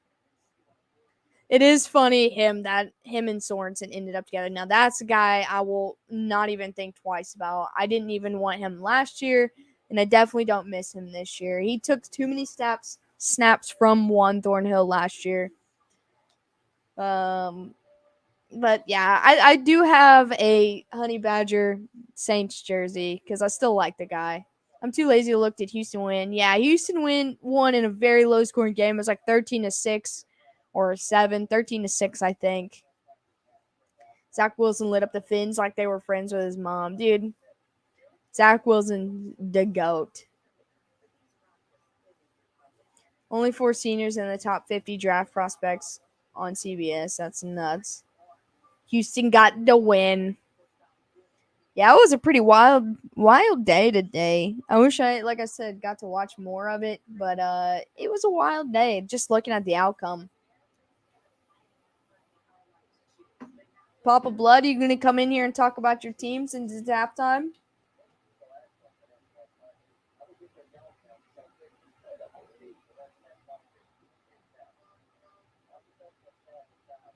I figured you'd been in here before I could ask.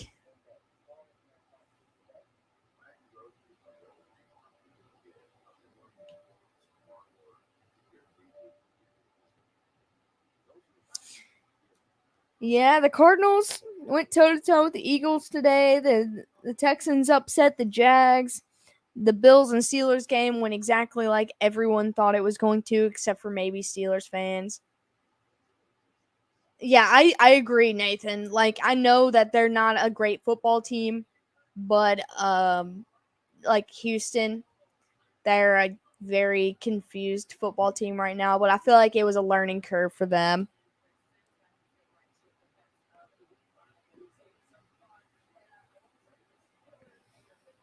Bears and Vikings win about as I expected it. Dolphins and Jets. I didn't expect a Teddy Bridgewater injury, but it went as I expected. There he is, coming in to talk about his Cincinnati Bengals.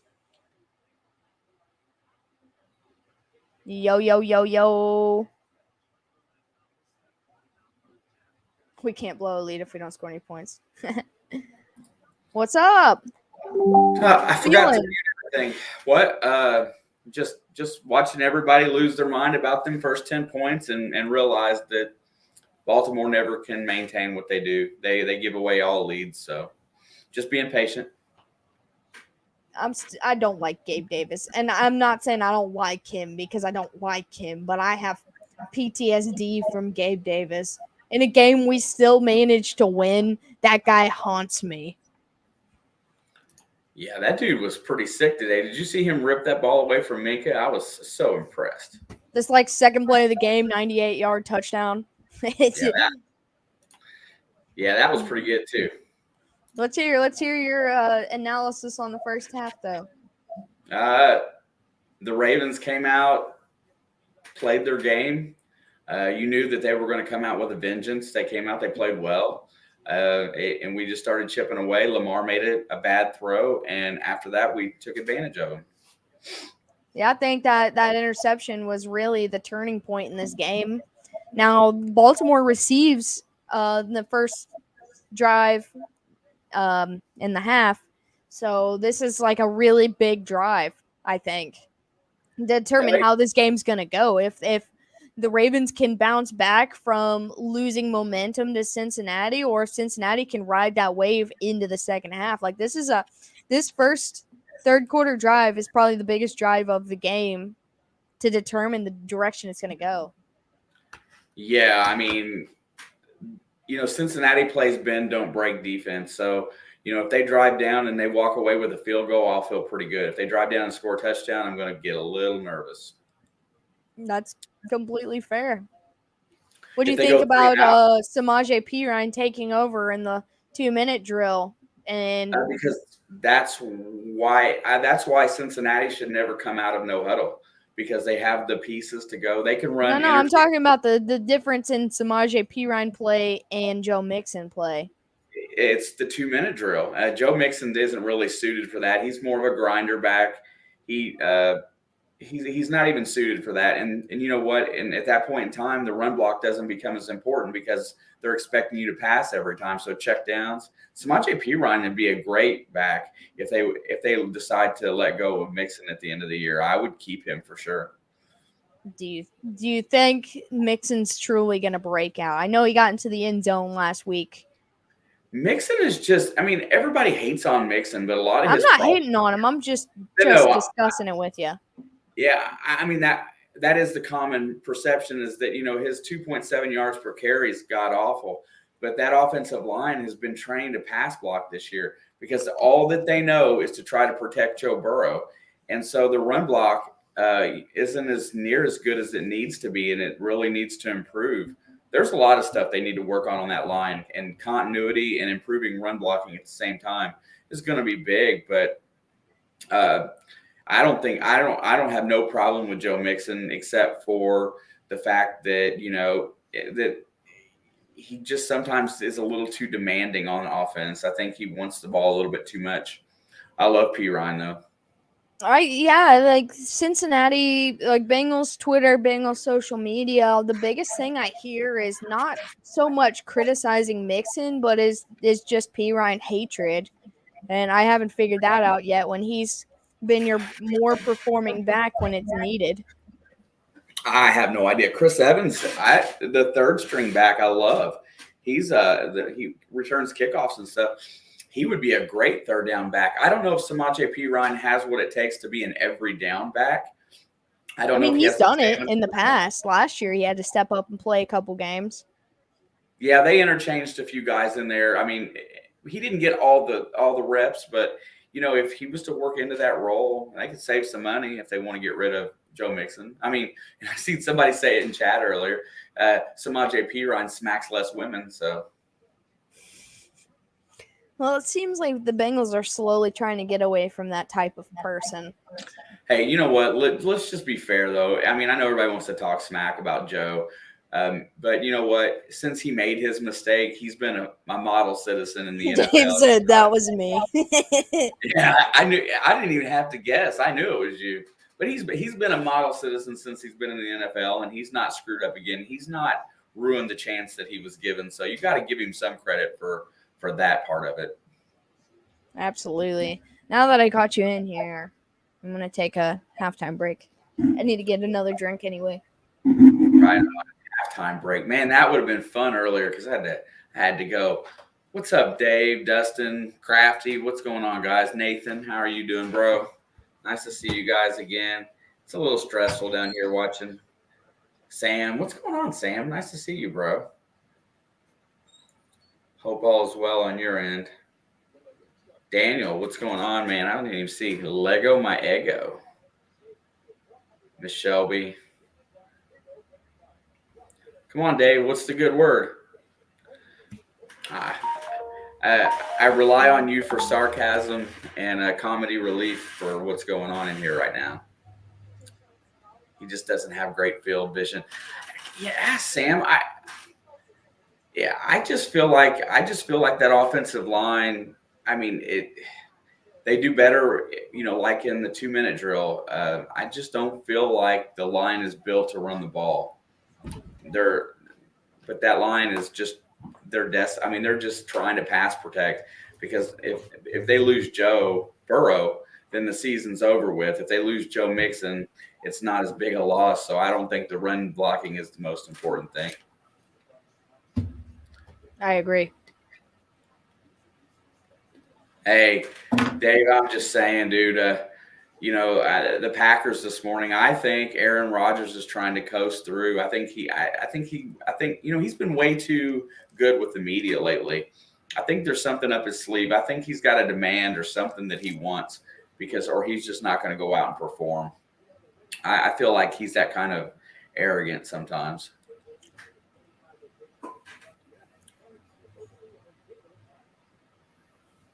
Yeah, you remember Peyton Manning with the masseuse when he was in college, Nathan?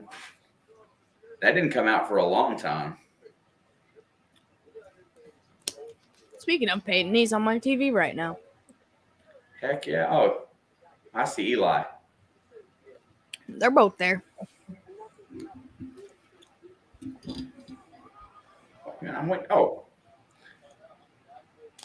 I just feel like he doesn't care anymore. I get that same kind of feeling, like with A-Rod, man. Like, not saying he doesn't, because you can see, like, the disappointment when something messes up. But it just doesn't feel like the same fire is there that it used to be. You know, when he throws a perfect touchdown ball to that Romeo Dobbs and he drops it, you know, he catches the ball, it lands in his hands, and he drops it, you know, completing the catch, whatever they call the football move, hitting the ground, yada, yada, yada. And you see the look on his face. You know, he just doesn't want to be out there anymore. So, I mean, you're right. He's not enjoying himself, Sam. He just doesn't I feel that way about Brady, too. Brady looks like, I'm not talking about the Chiefs game. I'm talking about every game this season.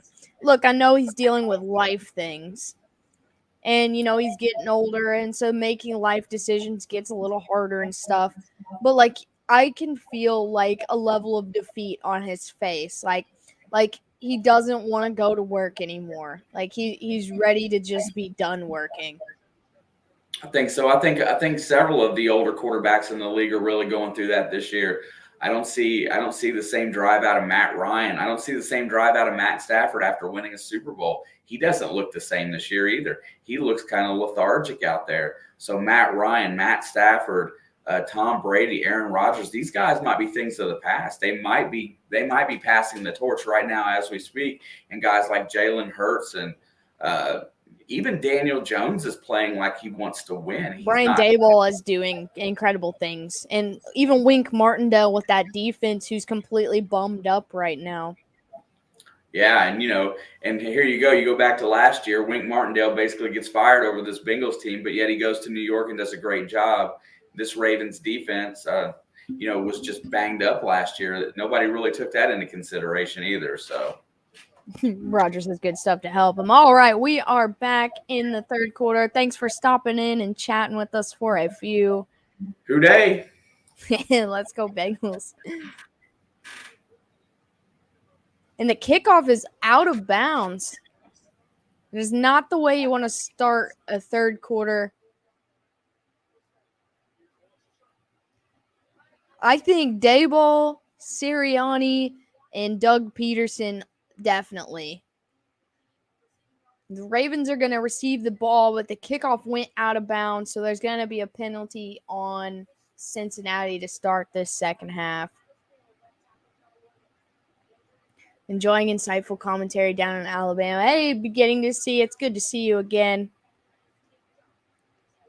So now, instead of starting at the 25, the Ravens will start at the 40. 1st and 10. They fake the handoff to Dobbins. Pressure's coming. Lamar's outrunning him. And it looks like he's just going to throw it away. He had nowhere to go, man. He was in his face. After that loss today, probably not Peterson. I don't think one loss determines the difference in like that big of a difference. I still think he's got a great chance because this was a 2-15 team last year or whatever it was. So I feel like they can do that. They're like, I don't know what I was saying, but that they still have an opportunity to win that award, especially if they get a playoff run or clinch the division. Running for his life. I see what you mean, Sam. I do. 2nd and 10 now from the 40. He hands it off to Dobbins. He breaks the tackle, and he's plowing forward. The pile pushes him across the first down mark, and he's able to get about 12 yards on the carry in a rush attempt that I didn't think he was going to make it past the line of scrimmage. I don't know how he broke that first tackle. Yeah, Sam Hubbard just smacked him about 2 or 3 yards behind the line of scrimmage. I don't know. I still kind of feel like it's the Jags division to lose. So if they're able to clinch this division, I think he's got an a good shot of Coach of the Year. 1st and 10 now from the 49. Hands it off again to Dobbins. This time they don't let him through, and it's going to be a loss of 1. That was a cold stop. Nobody's out of it yet to go. 13 and 4. You have to lose for. Just kidding, Dobbins. Yeah, that's what that run was right there. You have to lose 4 games. They've only lost, 2 or 3 games this year. I think they're fine. I mean, I'm not saying that they won't win a bunch more, they won't lose a bunch more, but they still have got time.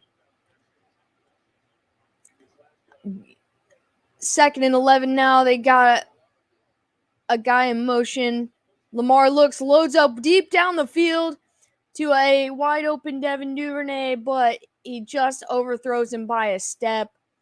And back to that, if you go back and watch our, I don't know if we streamed it or made a video. Either way, what's up, Tin Man?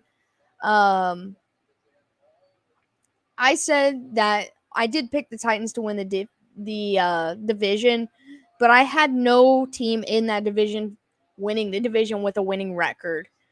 So I still think that's possible. 3rd and 11, they hit Andrews, and he's able to get about 10 of those yards. 4th down and real short coming up. I feel like they're going to stay on for this one. That was a strong throw. Just a little bit of overthrow. Yeah, Eli Apple on the coverage. Jags got a tough second half schedule, but by far the easiest division. That's what I'm saying.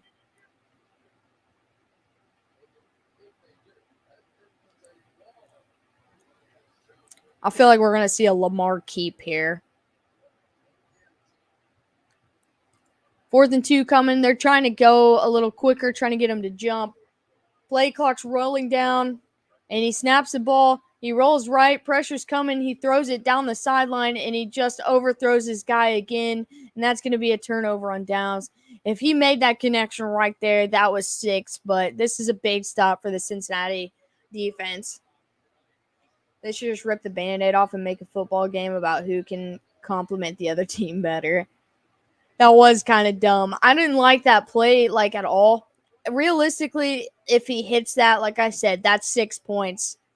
But they rushed into that play completely. This is what gets Jackson in trouble. That's true. Especially with a defense that can't, reciprocate any of their offense for the most part. So like I said, while Pablo Blood was still here in halftime, this first drive was very, very important. The Bengals did get a stop. So if they can go down and score right here, this might be huge. This might be a game decider. What's up, Craig?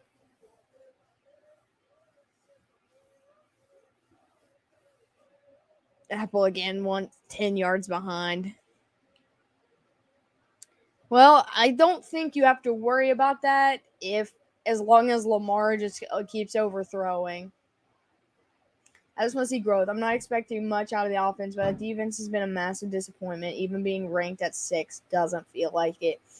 It's really hard to judge this, judge a team like that, because if your offense is not good, then no matter how good your defense is, they're going to end up giving up points because they're going to be tired because they're going to be spending so much time on the field. So they're ranked 6th, but, second half of the game, they do get tired. They do give up points if their offense is only on there for 3 quick passes, 3 and out, and then punt, and they're right back on the field. Yeah, I wasn't expecting this low of a game. I knew that the defenses were going to play tough here, but I felt like both of these teams would be a lot more high scoring. Why didn't Lamar just keep? That's what I said. On the first one, and I don't know. Just coming down from Zab fever. Oh yeah, I didn't get to watch the highlights of that game, but that was crazy. You guys shot the number 1 scoring offense out completely. The Ravens are getting away from the run game, and that's where they were rolling down the field the first couple drives. I agree completely.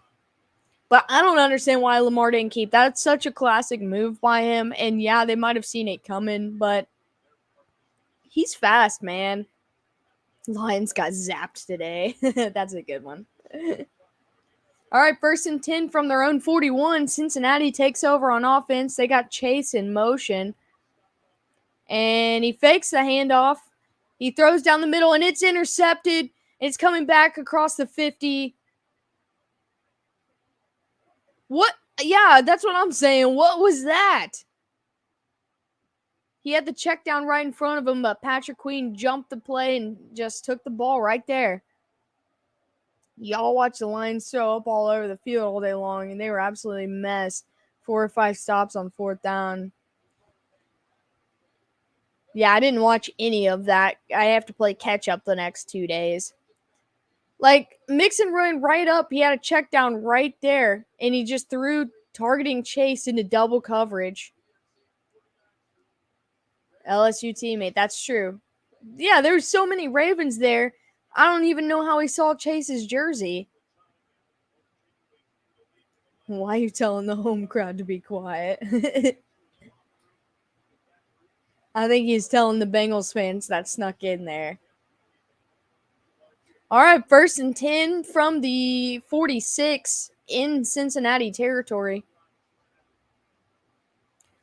Lamar's got time. He loads up deep. I thought they were about to trade interceptions right there. I felt that. And this time he underthrows his guy, which if the defender on just turned around, he probably could have swooped in and snuck that one back. Daddy wants his rock back. All right, is this game just going to be an ugly second half, man? Cheetah's at this game? Why? Well, yeah, he threw deep that time, but he didn't throw deep enough. He's got to make up his mind. 2nd and 10 now. They do that to be obnoxious sometimes. Hands off to Duvernay. He's going to get the left side, and he's only going to get about 4 yards. Big stop again by Von Bell, who's working in Maryland. Oh, okay. Cheeto. I thought you said Cheetah, like Tyreek Hill. I was like, why? But Von Bell's been a big piece of this Cincinnati defense since they picked him up. I couldn't believe the Saints parted with him, man. Seriously, run the ball. Both of these teams, honestly. 3rd down and 5 now. Lamar steps back, chucks it down to, I think that was Prochet. And Von Bell, again, on the other side of the field, makes a big stop. Only a gain of 1 there. They're going to bring Justin Tucker out for the field goal attempt. This game's getting ugly. It's going to be a 58-yard field goal attempt for Justin Tucker.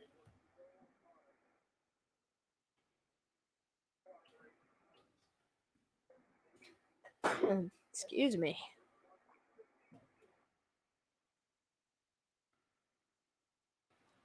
All right, 58 yards. The kick is up, and it is through the uprights. Good from 61.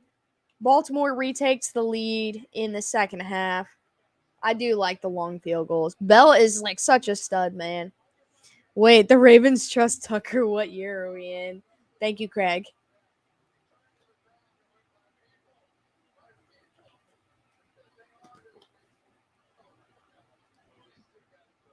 I started sneezing because these teams were like getting a little suspicious, and it was making my nose itch.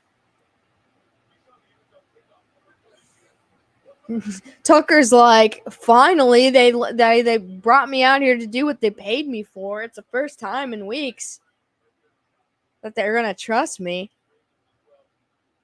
You got the best kicker in the league, and you're not gonna like let him kick a field goal. I just don't get it.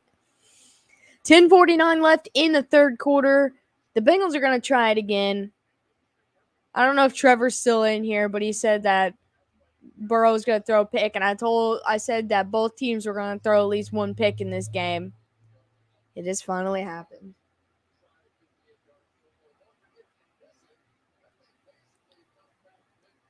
All right, so we got kickoff up. It looks like Chris Evans back to return. And he's going to let it go out the back of the end zone for a touchback.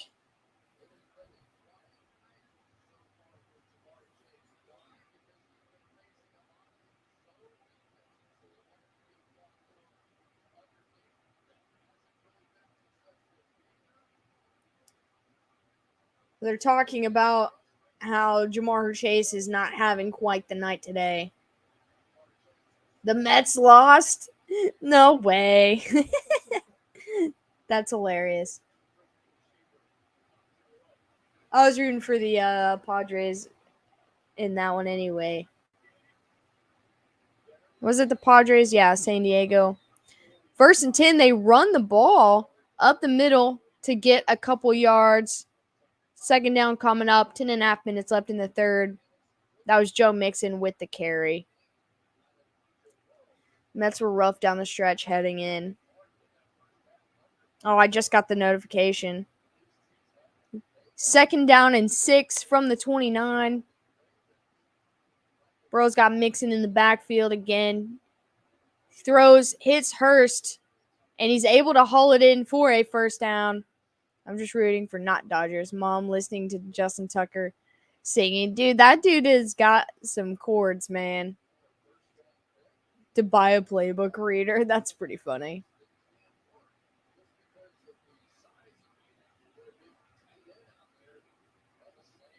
That was a pretty nice catch by Hurst. He went down right in bounds. Tatis Padres doing it without him, which makes it even better. More authentic, I think. 1st and 10 now. Boyd in motion. They hand it off to Mixon, and he's only able to get about a yard on that carry. New York had to have at least one losing team today. That's true.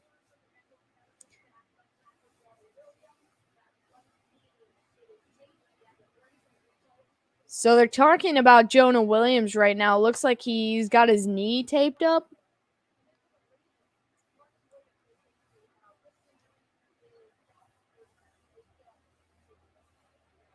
Now I'm a Guardians fan for this round. 2nd down and 9.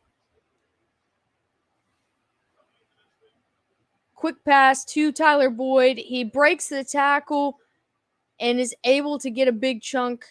It's going to be 3rd down short coming up. I'm not feeling the Yanks either. Mixon 1 yard. Yeah. Yeah. I'm just going to keep rooting for Seattle until Seattle's no longer in it. And then once Seattle's no longer in it, I might flip a coin on somebody.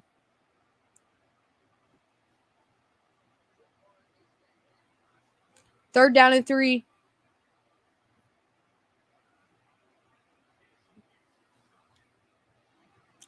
Burrow's looking, has time, throws deep down the side, and he's tripped up. There's a flag. He was targeting Jamar Chase, and it looks like there's going to be a PI on one of them. That was Marcus Peterson coverage. I couldn't see it. Yeah, they're going to call the DPI on Marcus Peters. All I saw, because the camera was following the ball and not the player, is Marcus Peters on the ground.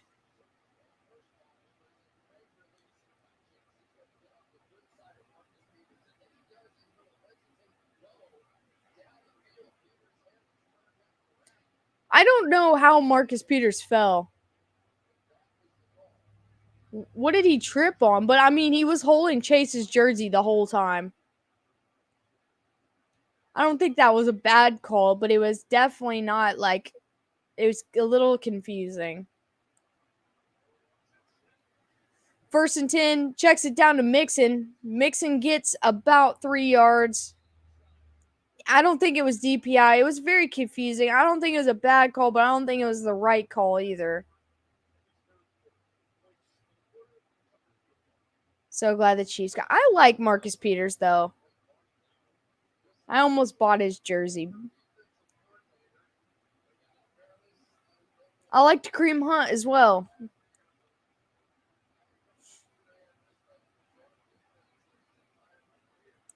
7.5 minutes left in the third quarter. 2nd down and 6. Hands it off to Mixon. He gets a hole, gets a first down. And a big run by Mixon right there. Yeah, I like the illegal contact more than DPI. I just want to know what he fell over. Like, did he fall over himself?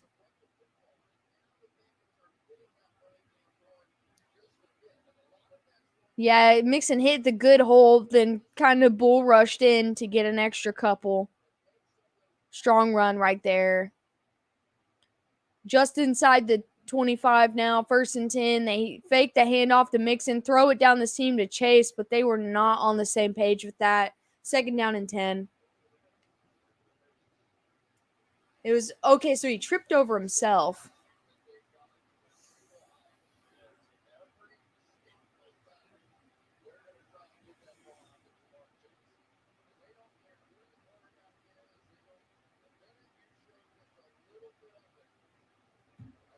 All right, 2nd down and 10, 6:46 in the third. I feel like Burrow is trying to force the ball to Jamar Chase at this point. 2nd down and 10, they hand it off. That was P. Ryan on the carry, and he's going to get about 4.5, maybe 5 yards. 3rd and short coming here. Need 7 here. Yes, Boyd is in. Yeah, Tyler Boyd is in. I think he only has like 1, maybe 2 targets in this game. Zach Taylor looks like someone stole his lunch money. I feel like he always looks like that.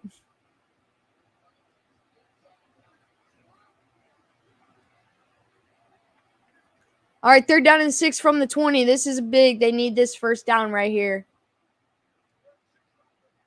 Burrow's looking, checks it down to P. Ryan. There's a flag on the play. P. Ryan gets the first down yardage.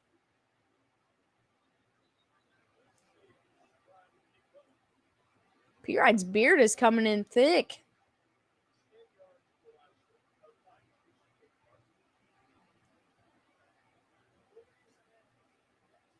There's illegal use of the hands to the face on the defense. They're going to decline the penalty, and it's a first down. That's what they needed right there, is that first down right there. Hold me.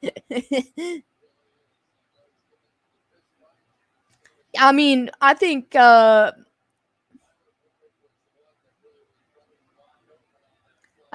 Boyd is a big playmaker because everyone's worried about, Higgins and Chase.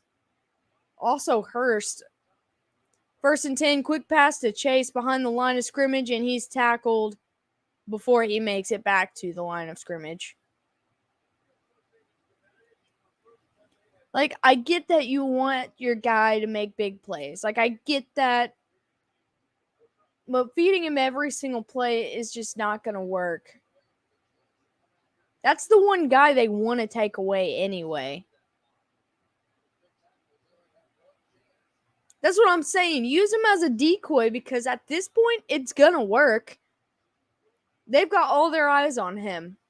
2nd down and 11 now from the 14. Burrows breaks out of the pressure, throws, gets rid of it, hits Hurst.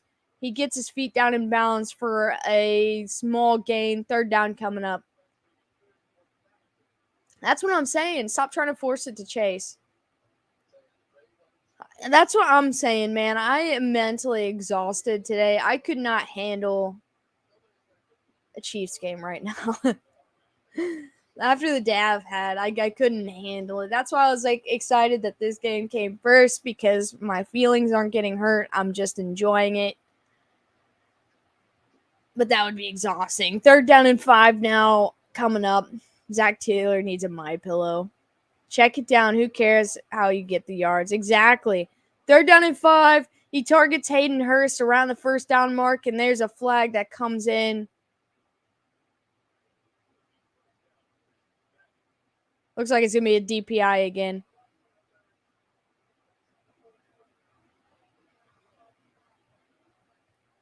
On Kyle Hamilton.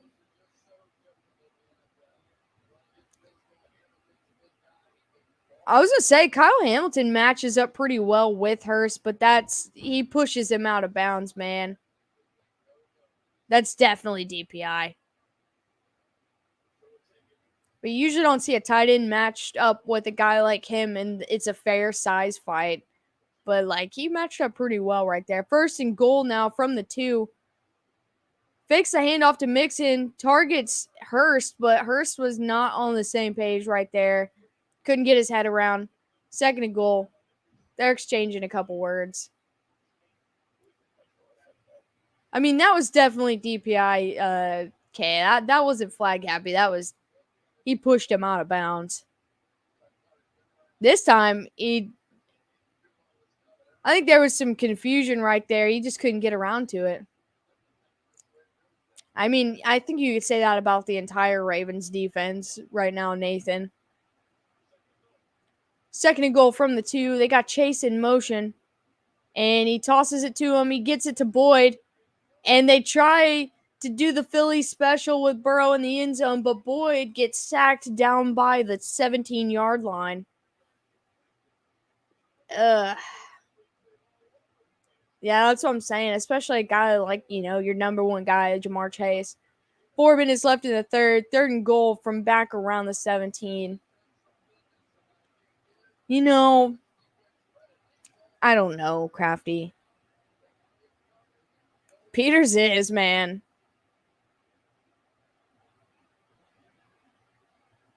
I mean, that was a big play. Sorry, from the 14, not the 17. I don't know. I'm getting these numbers just mixed up. 3rd and goal. He hits Chase, and Chase makes it down to the back to the 2-yard line. It's 4th and goal. Do they go for it?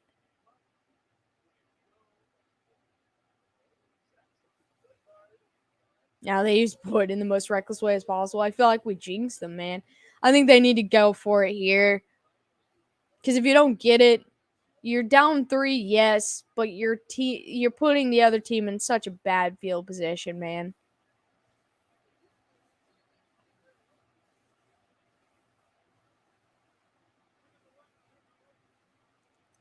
Fourth and goal from the 2. Burrow rolls right. He flicks it to the middle, and it's incomplete. I didn't like that play call. There's a million two different things they could have done, but I did not like that one. This is a big confidence boost for Baltimore. Burrow did not even look comfortable doing that, and I don't even know which guy he was targeting for the end zone. I don't even think he knew. Because the guy he was targeting was in the middle of about to be getting sandwiched either way. Man, I feel like that was a fake a handoff, roll out, hit your tight end. That's what it felt like. That's demoralizing for the Bengals defense now. Absolutely. Burrow trying to pull Mahomes. A couple of QBs have pulled it off this year, and that's exactly what it is.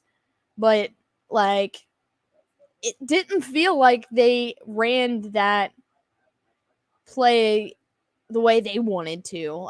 They haven't practiced it very many times. Shane big mad at that. I hear his yells from here. You know what? I'm in the same house with him, and I did not hear him yell. Oh yeah, I don't even think he's at the house right now. He's taking my brothers to work. So he probably missed it, so he has no idea. So he's going to be yelling a lot when he gets back in like 20 minutes.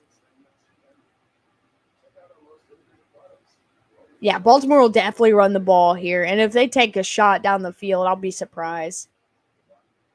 But this smells like a Lamar keep situation if they don't get any yards on the first run.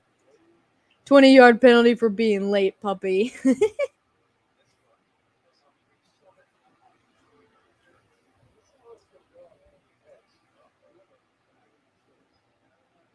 Ravens on the 2, though. Yeah, this could be a big chance for a turnover for the Bengals D. Come on, puppet.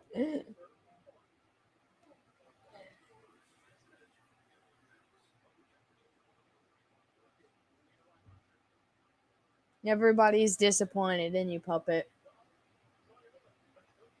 that you haven't been here. Baltimore doesn't run the ball in the second half. I mean, I feel like this game is not indicative of the rest of or the other games are not how this one would be. We've seen a crappy call on 4th down and short before by the Bengals. I just feel like that was not the right type of play to run right there.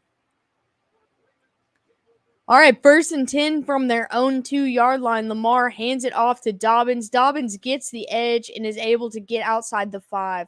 A wizard is never late. That is true. That's a fact. But I didn't know you were a wizard. You're a puppet master. It's a little different.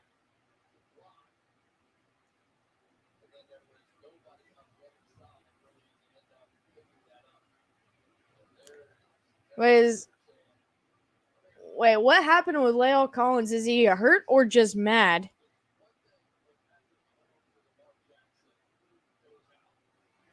Maybe he was just upset. 2nd and 6. Lamar's just standing on the line of the end zone. Finally throws. Target is Andrews. And that's Jesse Bates in coverage. Incomplete. 3rd down and 6. We've also seen the Chiefs try to go for it. 4th down and 2 on the goal line. And then not score any points again in the second half and lose. So, see, I thought that might be what it is because he seemed a little worked up. Look for a tight end. Passes everything short, if not a run. That's what I'm saying. Like, I don't like the shovel pass. I like roll out, try to find a tight end or something. 3rd down and 6 here from their own 6.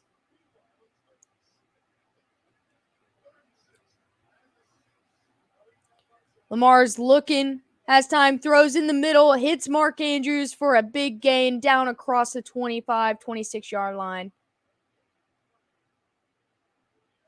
We got 1:45 left in the third quarter.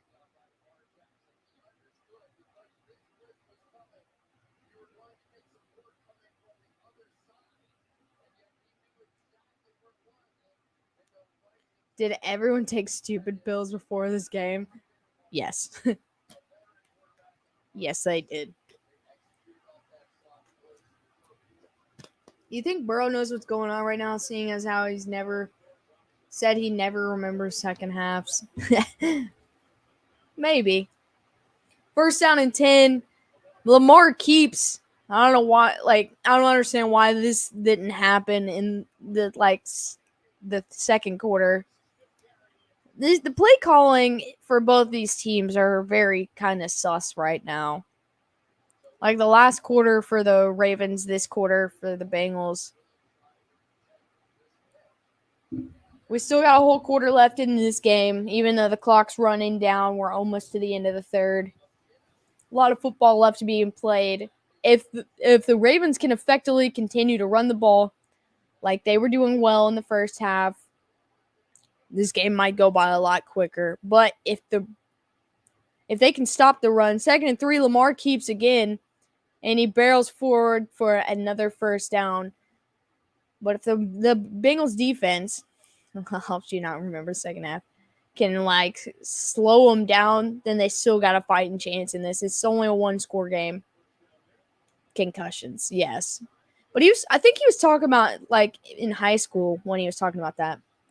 They're both trying to be too cute and getting away from the basics. Look, I don't care.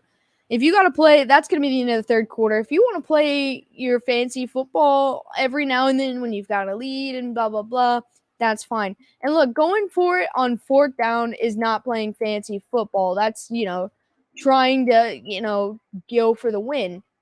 But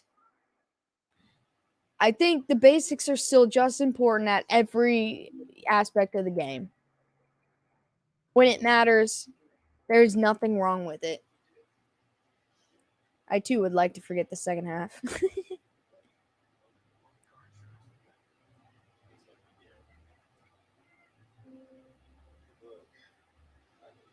Oh, I didn't realize that he said weed helps you not remember. I just thought it was a typo. I just blanked. There's a couple of second halves of games that I would like to forget from last year. I didn't say going for the win, but like just I might have actually said that, so that was probably a lie. I probably said that, but I feel like I just mean like going for the throat. I made fire Italian subs for dinner. Have some leftover for lunch tomorrow. That don't sound bad at all. I had some blackened chicken Alfredo and garlic bread for dinner. There's no leftovers though. I understand playing aggressive, but don't play dumb while playing aggressive. It's not going to get you anywhere. Is anybody going to watch this new Michael Myers Halloween movie? Does it come out in like 2 weeks or so? Dude, I love garlic bread, man. I saw the last one. It was okay. He said, all right. I'll give you my address, and I expect in 5 to 7 business days to be a sandwich in my mailbox from today. I am, because Michael Myers is the idol. Did you like the last one they made, Puppet? I don't watch the Halloween movies. I don't watch a lot of like horror movies, but when that movie came out a couple years ago, Peanut Butter Pasta Time. Wait, what is peanut butter pasta? But a bunch of my friends had me go see it with them, and I was like, it's not too bad. I'm glad that this is going to be the last one.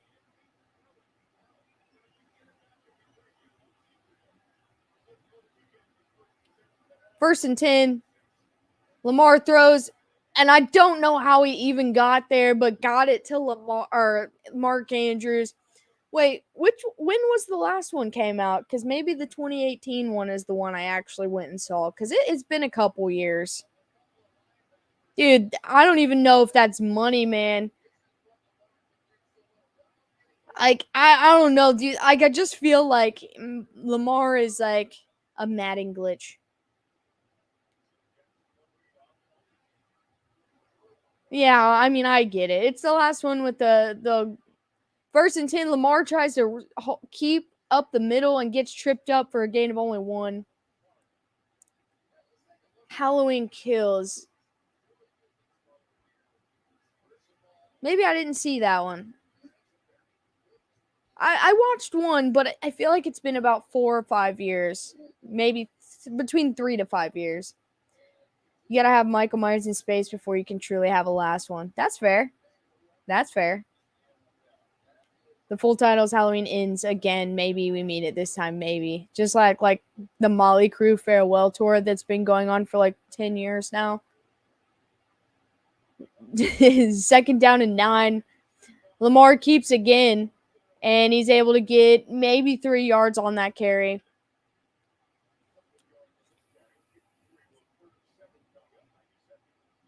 Third down and 7 coming up. This is a chance for Cincinnati to get a stop here. They got him to third down. They're going to keep running the ball as much as they can. I feel like Rob Zombie did make a Halloween movie.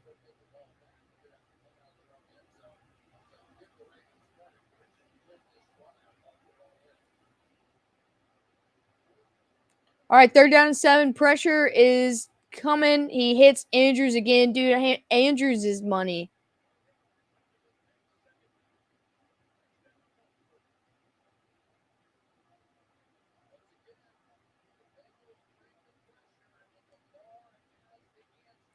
See, the Bengals defense needs to stop badly right here. One of these girls out teams is going to have to win. We could have a tie, though. House of 1,000 Corpses, yes. Well, we know that Rob Zombie is all about the blood. I mean, what do you expect from a guy who literally hasn't made anything good in his entire career? Jesus. That's a little harsh. There's 12:35 left in this game.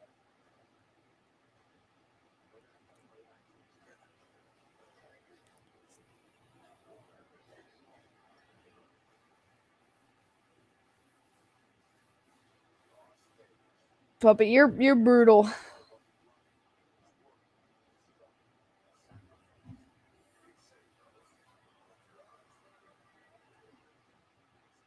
Is Librea with dinosaurs? That's what I'm saying. I don't agree with that statement, but that's brutal. Only thing I think about when I hear the Girl Scout is Girl Scout cookies. Me too. Jason versus Michael in space with only one human as a survivor.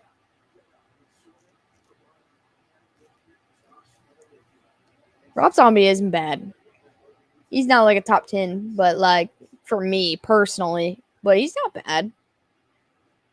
I did like the White Zombie stuff as well.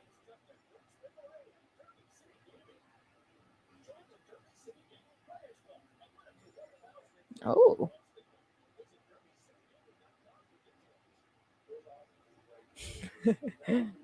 No human survivors. Let's see the bad guy win. Yes.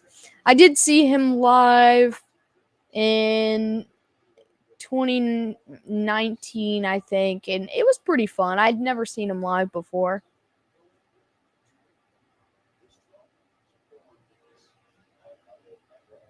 I wouldn't mind a couple movies where the bad guy actually wins.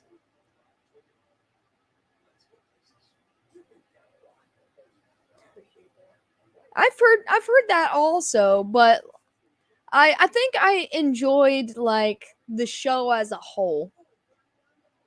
Okay, No Country for Old Men is like a top 5 all-time movie.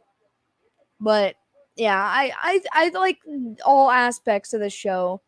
And I'd never seen him live before, like in his younger days, to be like, okay, he used to be a lot better. So I had nothing really to compare it to. But I thought it was a fun show. American Psycho is a pretty good movie, man. I agree. The Godfather. All right. Okay. You guys have made good points. All right, from the 33 now. Lamar's looking, has time, escapes the pocket, gets the ball away, throws, hits Duvernay right around the first down marker. I think they're going to mark him just short.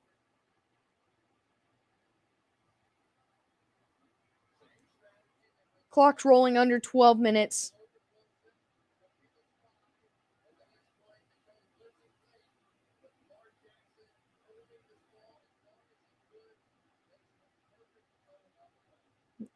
What's the Godfather? Sounds old and lame. 1st and 10, hands it off up the middle. Looks like Prochet again. Wait, is that? I think that's the Davis. But there is a flag on the play.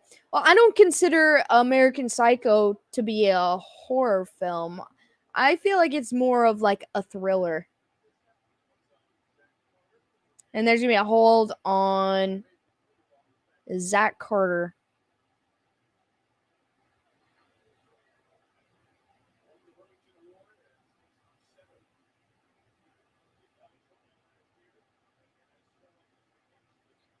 All right, 11 and a half minutes left. 1st and 10. It's a dark comedy. I feel like that's a fair description. I just don't like considering it a horror movie because I don't feel like it's really a horror movie. 1st and 10, the ball is batted up. Like, Lamar just turned into like a goat ram to like he just right into the dude to try to prevent him from like intercepting it. Great tactic, but I didn't expect him to pull out the cram.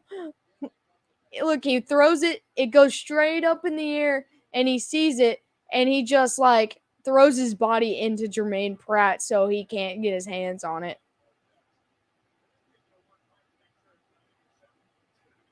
Second down and 10 now from the 12. Lamar keeps and only able to get about 4. 3rd down coming up.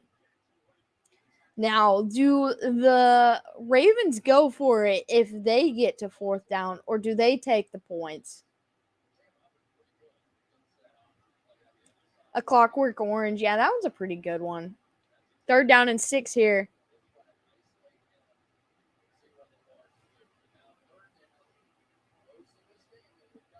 Ravens look to put it. Yeah, see, but like if they get stopped right here, do they go for it?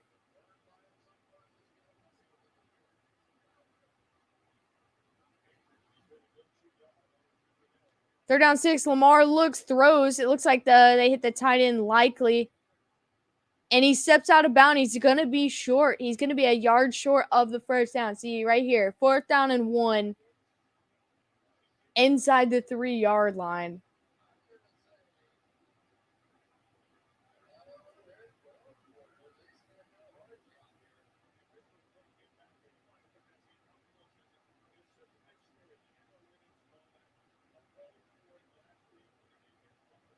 Let's see. They're arguing on whether he got the first down. I don't think he got the first down. So he's got 4th and inches right here. Okay, I thought it was going to be at 1 yard, so inches makes it different. I do think they go for it. But they're going to have to call a timeout right here. Oh, wait, no, it's a flag. And they're going to send the kicker out. Justin Tucker's coming on it. They're going to let it. I am kind of surprised they didn't just rush and go for it. Any one of their backs could have just jumped, man.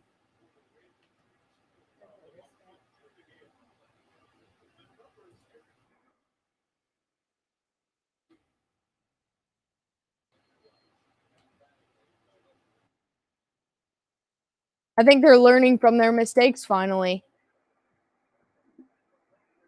To trust in Justin Tucker. 9:46 left. The snap is up. A kick is up, and it is good. It is still a 1-score game. Cincinnati 10, Baltimore 16. 9:42 left in the 4th quarter. The way the Bengals offense is playing, take your points. That's what I think too. But I think giving it to JK right there, man, he could have hopped over right there. The Ravens win.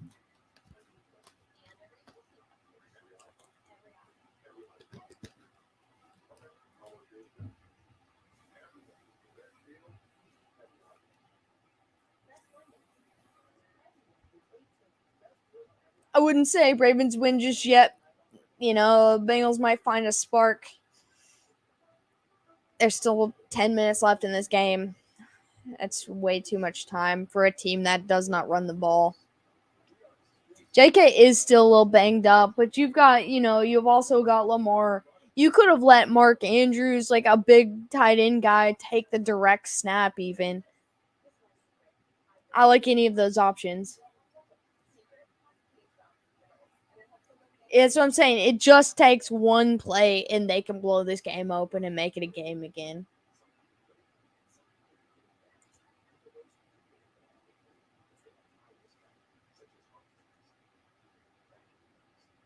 That's all right.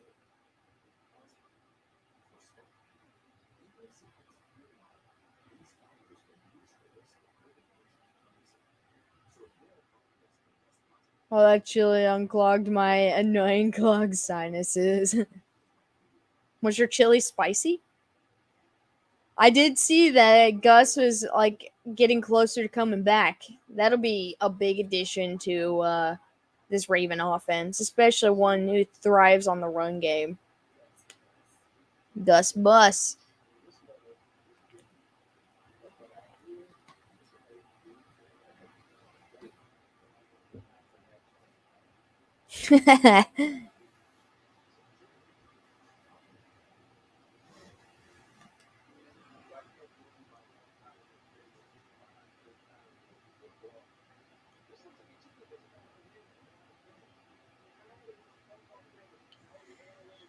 All right, it's time for Cincinnati to put their big boy pants on.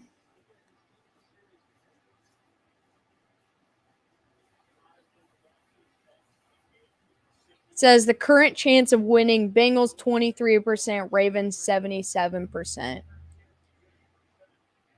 It is 100%, Craig. And the winner gets peanut butter pasta. I've never had peanut butter pasta.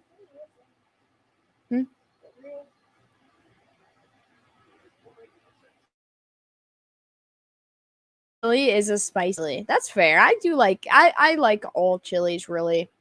Cats wear pants. I guess big cats are supposed to.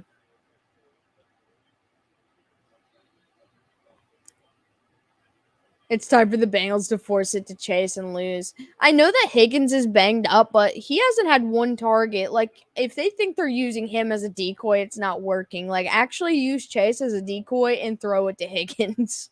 Like, no one is expecting you to throw it to him because he's banged up. But he's out on the field. I feel like I've seen him.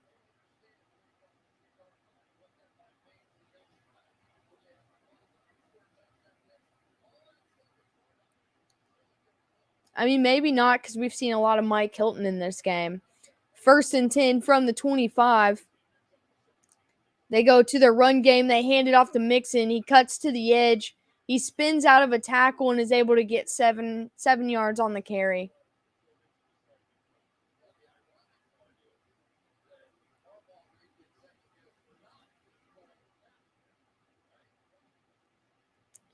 I agree. Tyler Boyd can make or break this team, honestly, especially the way they're playing in this game. He could be a huge difference maker.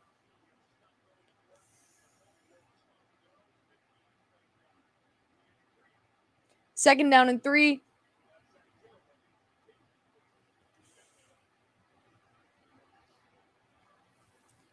Hands it off again to Boyd.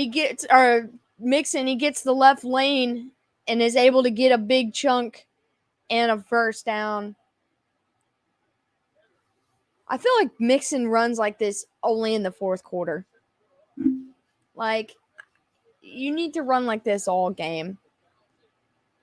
And it's not just against this Ravens defense who have their late game struggles, but I mean in every game they've played. All right, 1st and 10 from their own 42 now. 8 minutes and 15 seconds remaining in this game. Burrow's looking, throws, and it's batted down at the line. 8 minutes and 12 seconds left. Could get crazy from here on out. It definitely could. Got to mix it up. Saves a string throw in the 4th, and if they're too far behind, you never see them. That's true.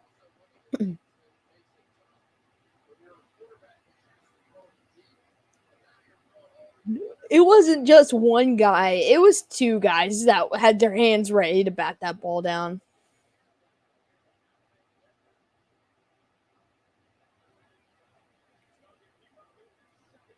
It's getting real loud in there right now. 2nd down and 10 from the 42. Burrow's looking, got time, throwing down the sideline. You can guess who. To Chase, but there is a flag on the play.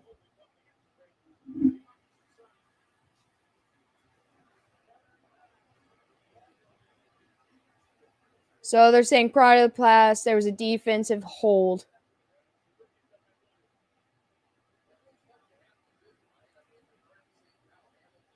Burrow's about to be sacked. I kind of feel that coming, the way that they're playing right now. Okay, it was a hold on Tyler Boyd that got called. That's why I couldn't see it before. Looks like they got one of their kick returners, Trent Irwin, in this game as well. Maybe T. Higgins is not playing. I know he's supposed to be. 1st and 10, hands it off to P. Ryan. He smacks into a wall, but is able to get 3 or 4 yards on the carry. I feel like that ref is in every game. Get him out. I feel like you're right.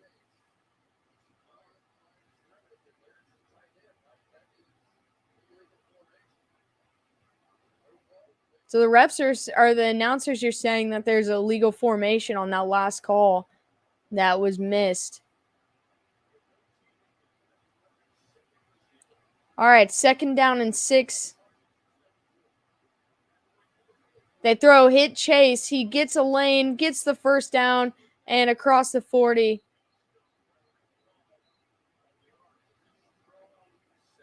And it's getting a little chippy. Getting a little chippy again.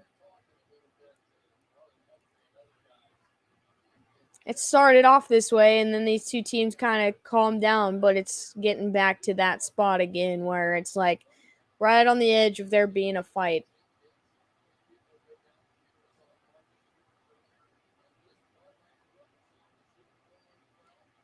All right, the Bengals got another first down here.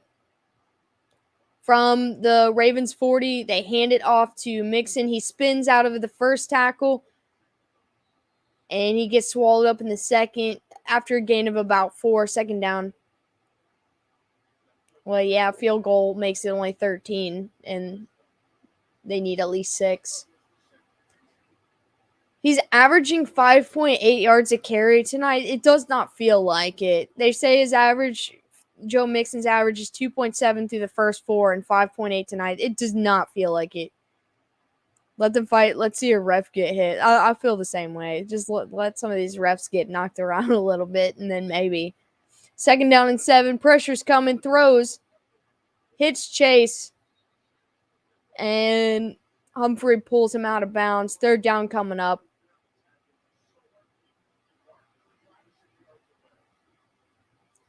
It's healthy division football. Yeah, exactly. If there's not a fight, then maybe it's not healthy without one. I am pro. Let them just get it out. That's true. They haven't ran the ball as many times. I just don't feel like he's getting 5 yards per carry like on most of his carries. Third down and 1 coming up. This is a big first down they need to have. Burrow looks, checks it down to Tyler Boyd, and he's able to get a big chunk all the way down past the 25 to about the 22-yard line. You give Tyler Boyd the ball more, you're going to move down the field a little quicker.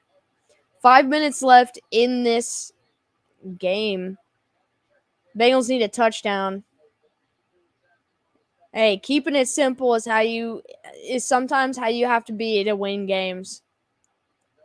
Just pulling out of Sandler the longest yard on the refs. Dink and dunk is sometimes the keys to the promised land. First and 10, handed off to Mixon. He's able to push through for about 4. See, now they're going to start trying to play the clock a little bit. They got almost under 4 minutes. Second down and 5. They're getting close to where they can score. Take your time, score as well, and strip the clock. Yeah, exactly. All right, just under 4 now from the 18. Burrow's looking. He checks it down again, and he hits Mixon, and he maybe gets a half a yard. All right, this is a big third down as well. Every third down is going to be big for both this offense and defense. Ravens at Bengals final game of the regular season in the jungle. Yeah, that's crazy because, it's probably going to be these two teams fighting it out for the division, depending on if Baltimore's defense gets better. So that could be a deciding factor. Man, like I said, there's nothing wrong with them short passes. That's how Tom Brady made a career. 3rd and 5, he hits Chase for a first down. I don't like Tom Brady, but, the check down king has made it really far in his career by taking what's given to him. See, Hayden Hurst would be excellent right here.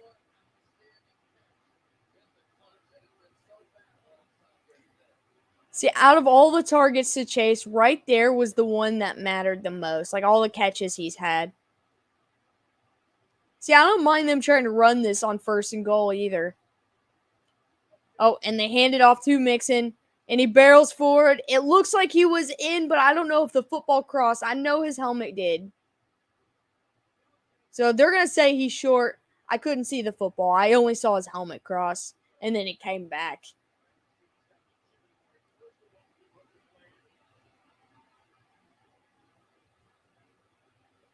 Oh, no, he's going to be about 2 inches short.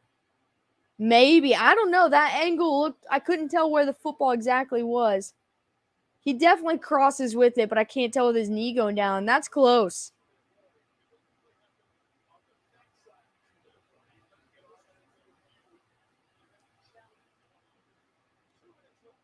All right. So it's going to be 2nd and goal. And it's the 2-minute warning.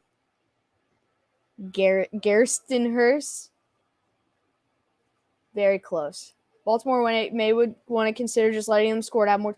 See, yeah, I think that was in too, Sam, now that I got a second look at it. But Craig, this is what Baltimore needed to do against Buffalo, but they let them sit there and run the clock down, and then they ran it all the way down and kicked a field goal.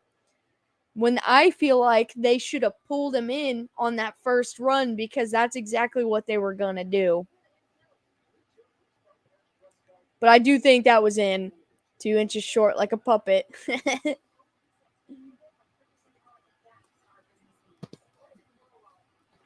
When last year when the Chiefs played the Bengals in the regular season, the Bengals were right there in that same spot.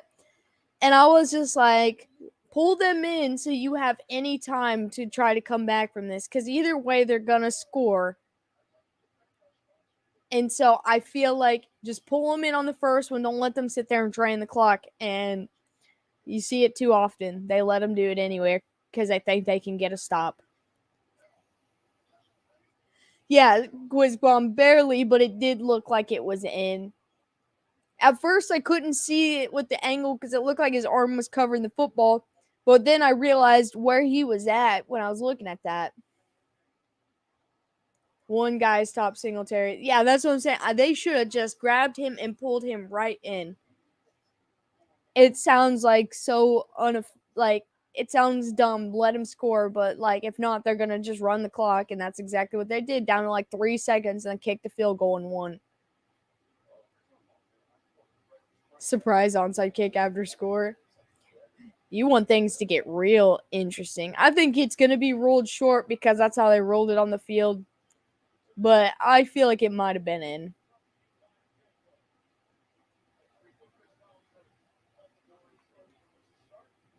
Go for 2. Now that's something Harbaugh would do, man. I feel like if they score a touchdown right here, it would be smart. But I don't see why they would. Yeah, I mean, I know what happened, but it just feels like, I don't know.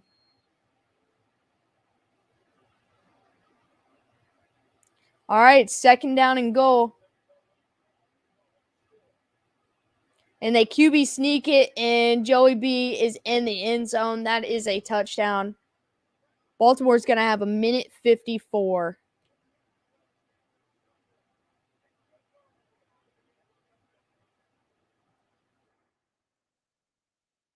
Oops.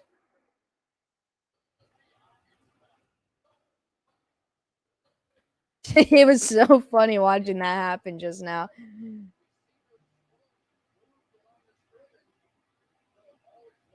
I don't see why they would go for 2, but I guess they might. Okay, Evan McPherson's on to kick the extra point.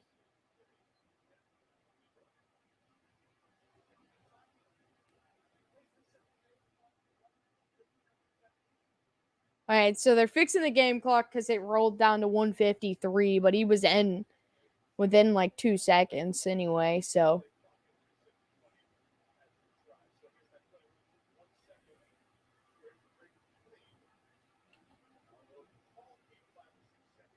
One point is the same as 2. Yeah, I don't see any reason. Just do it to mock Harbaugh. That's fair. All right, so the clock's going to be 1:59. Baltimore has all 3 timeouts. And Evan McPherson's on to kick the extra point.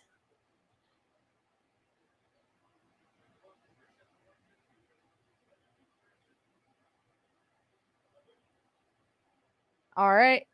And the kick is up. And it is good. Oh, I couldn't tell. It was like very deceiving on the eyes. I could not tell if that went in or not. It did not look like it was.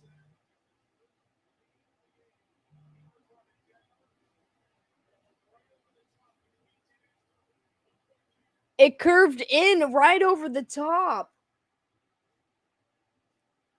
Block it. But the Ravens do have to trust Tucker twice in one game. It was right over the bar, but it went inwards. Right? It curved in right there at the last second. I just jumping on how much time is left. We're 1 minute and 59 seconds left. The Bengals just scored, so it is 17-16, and they're about to kick off. Baltimore has all 3 timeouts left. That was like the closest, man. It curved in at the very right time, or that was not in. Seeing it in live speed, it did not look like it was anywhere close. Like, it looked like it just swayed right. Yeah, this game just got real tight, man.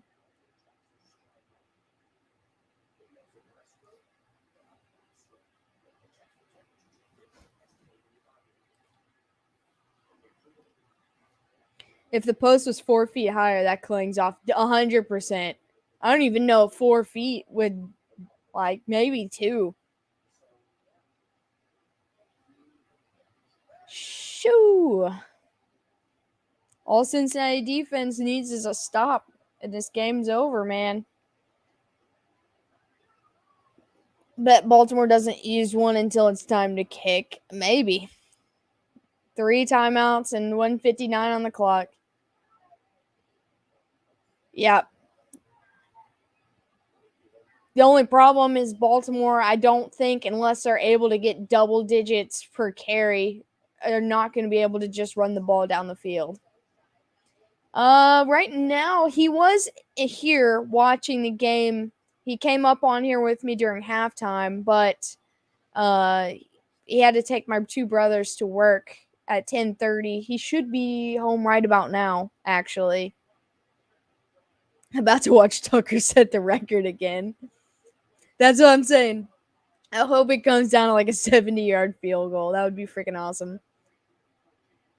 Yeah, they need to stop the short passing game and they need to take away like the 2 guys, Duvernay and Andrews, man. Man, dude, that field goal was so close. It curved in at the very right time. All right, kickoff is up, and it's going to be a touchback.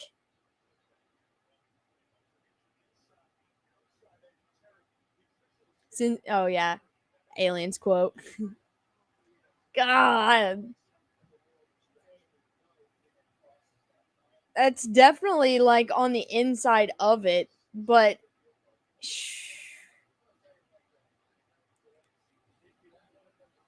All right, 1st and 10 from the 25. What are we going to do now, man?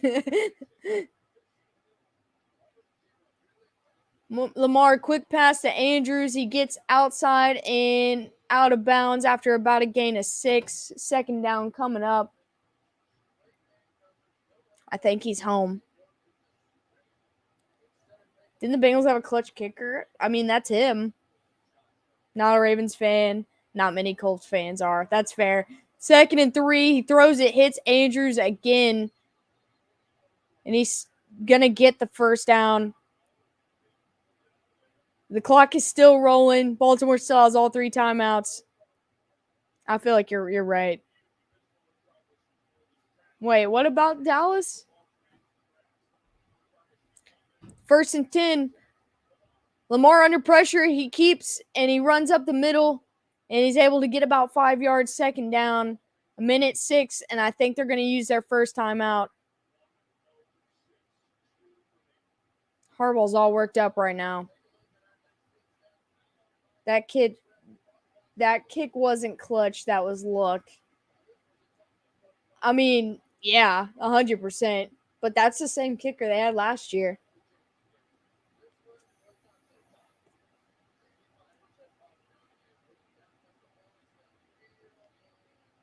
Let's crowdfund your dad an extra car. Well, there's two of them working. They should be able to get a car between them. Andrews is, yeah, definitely. I mean, Andrews is Mahomes is Kelsey, man. All right, 2nd down and 6, 1:06 on the clock. What are them highlights?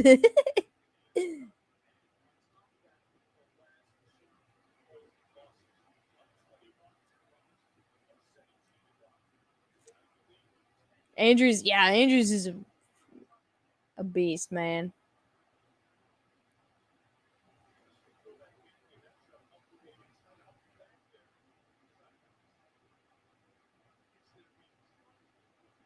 Wait. I'm confused. Now all three teams have their timeout and the clock was still stopped. I don't know what's happening. Oh, there had to have been a penalty. It's 1st down and 5.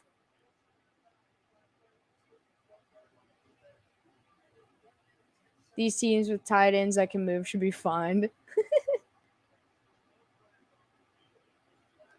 Tight ends are not allowed to run more than 2.4 miles per hour. Oh, Cincinnati had 12 men on the field. Okay. I see now. Puppets can't throw, so more aim than any puppet. 1st and 5, Lamar gets a 1st down on the edge, down to the 40, tripped up around the 35. Oof.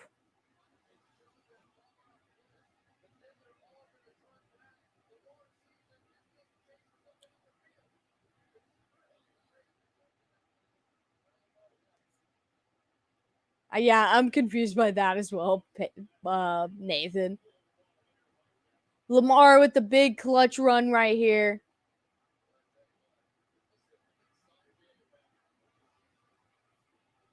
What in the not English? And a big run. Puppet, I think you just have an affinity for mobile quarterbacks. No, yeah.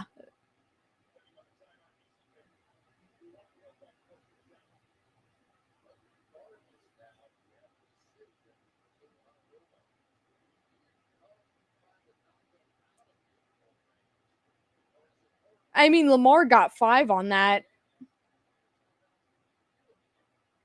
But they took the penalty because it puts the clock back. 1st and 10, they hand it off, and they get about 4 yards. And now Cincinnati's using their timeouts here.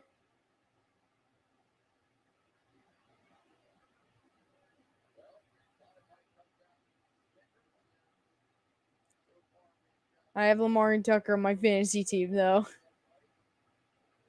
85 yards minimum is my arm talent. Minimum. I'm going to need to see a video of that. All right, 2nd down and 6 now. 52 seconds left.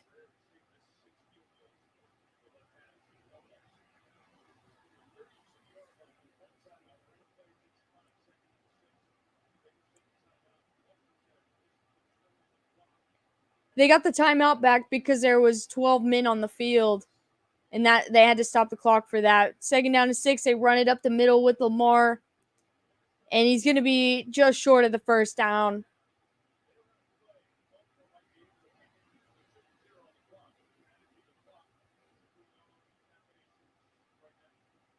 Peanut butter play action.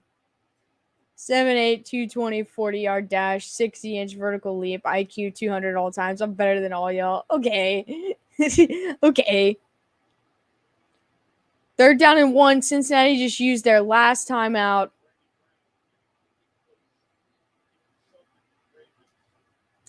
I would have liked that going for it on the 4th down earlier if they didn't use the play that they used. It was a dumb play that they were not ready for. 3rd down and 1. He's going to get the 1st down. And as long as there's no freak accident, they're going to run the clock down. And Tucker is coming on for the extra point. That sounds exactly fake. Exactly. Fluent in 14 languages and identities. All right, they're going to send Tucker on to kick the game winner.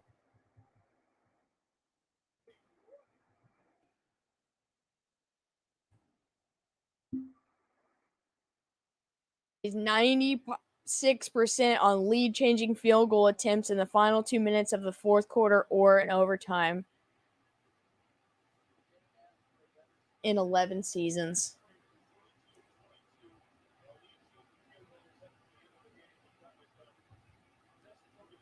That's crazy. What if we witness him miss? I saw him miss a couple field goals last year, which blew my mind. This is going to be a 43-yard field goal attempt for Justin Tucker with 3 seconds on the clock.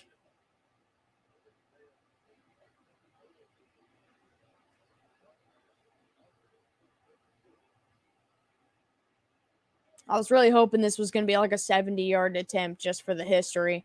Kick is up, and it is complete money down the middle. And there's your final score, 17-19.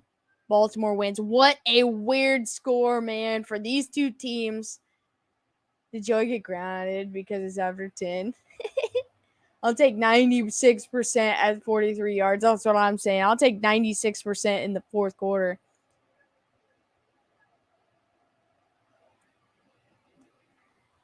Yo. That was a crazy game, and not for the way that any of us were expecting it to be. It was very tame. Burrow should have took them points earlier. Mobile QB game. That's what I thought. I knew you just had a thing for mobile QBs. Ravens snapped their home game losing streak. What was it at? Like 4? I know they lost 2 this year. And a couple last year. This is a big game for these two teams right here. And it's going to be an even bigger game in week 17. Man, when these two teams play again. Especially if they stay neck and neck all year. 4 or 5. I mean, I am not drastically upset about this. Papa Blood, on the other hand, is probably visibly upset. I'm still angry at the Bengals for last year, times 2. But I do want to see them succeed. Good night, Mary Beth. For Bengals fans, I'm upset for you. You could have won this game. And yet we got a weird 17-19. That doesn't even feel like a real. Have a good one, Quizquam. Man, yeah, I don't know, man. Papa Blood, you going to come up here and vent it out? Just have to keep the winning record close for that to matter. That's true. I think the Ravens were already number 1 in the AFC North. Just because the Bengals lost to the Steelers. Well, 3-way tie on CBS. Nathan, Shane, and I for this week. Wait, there's still one more game. Unless I'm that far behind. I didn't check it today. I had my picks locked in from when I put them in on Tuesday or Thursday, and I never got to change them. So I was a little upset about that. I am in 9th place. I didn't do very good this week. I already picked the Chiefs. All right, everybody. Welcome in, Papa Blood. I hear earthquake-sized footprints stomping in anger coming from Ohio. Let it all out. Have a good one, Dustin. Nah. Down 3, I just think they should have kicked the field goal. Keep it tied. Tie's a lot better to play. Play on a tie is tougher on the opponent than to play with the lead. If you're playing with the lead, it makes it a little easier. I say keep the game notched at that point. But hey, I don't get paid Zach Taylor money. I'm not Zach Taylor, you know. I think Pacheco's a stud, Sam. I don't know what kind of game it's going to be against the Raiders with Pacheco, but I still think he's a stud. That was a rough one. Yeah, it was a rough one. Good game, though. Both teams played tough.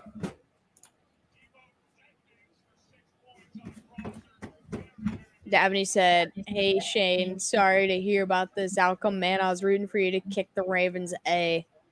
Yeah, you know, it is what it is. Zach Taylor's got a lot to learn as a coach. I think they started out really rough today. Baltimore came out with a different game plan, kind of punched him in the mouth. Joe Burrow was giving me some Matt Stafford locked on Jamar Chase all day, or Devontae Adams with Derek Carr vibes, you know, like in his first couple games. Like I was getting that vibe right there. You know, I think the biggest part of the game that really changes the outcome of the game for Cincinnati is just T. Higgins' presence on the field the whole game. I think that's huge because he's such a big target out there, and that keeps Burrow from being locked on Chase.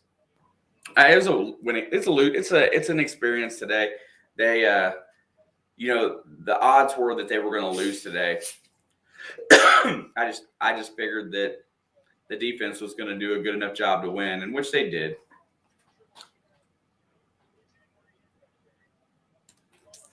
I agree. 3.4. Are you in a PPR league, Sam? Because I think you'll be able to get 3.4 tomorrow with Pacheco.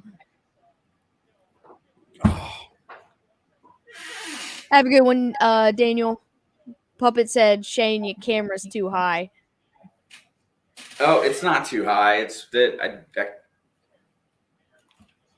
you can only see your neck up.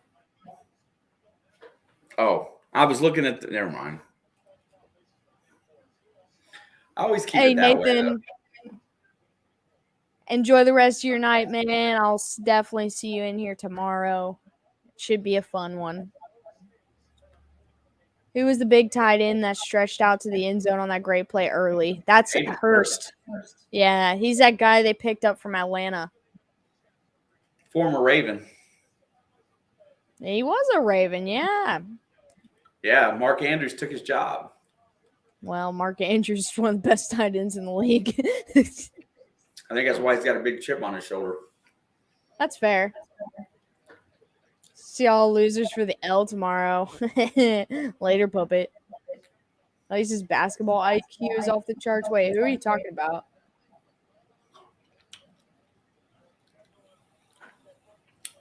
Hope he's talking about me. Nice Reds logo. Looking for Hunter Green to go and sign next year. Yeah, he's talking about your little portrait thing you got behind you. Oh yeah.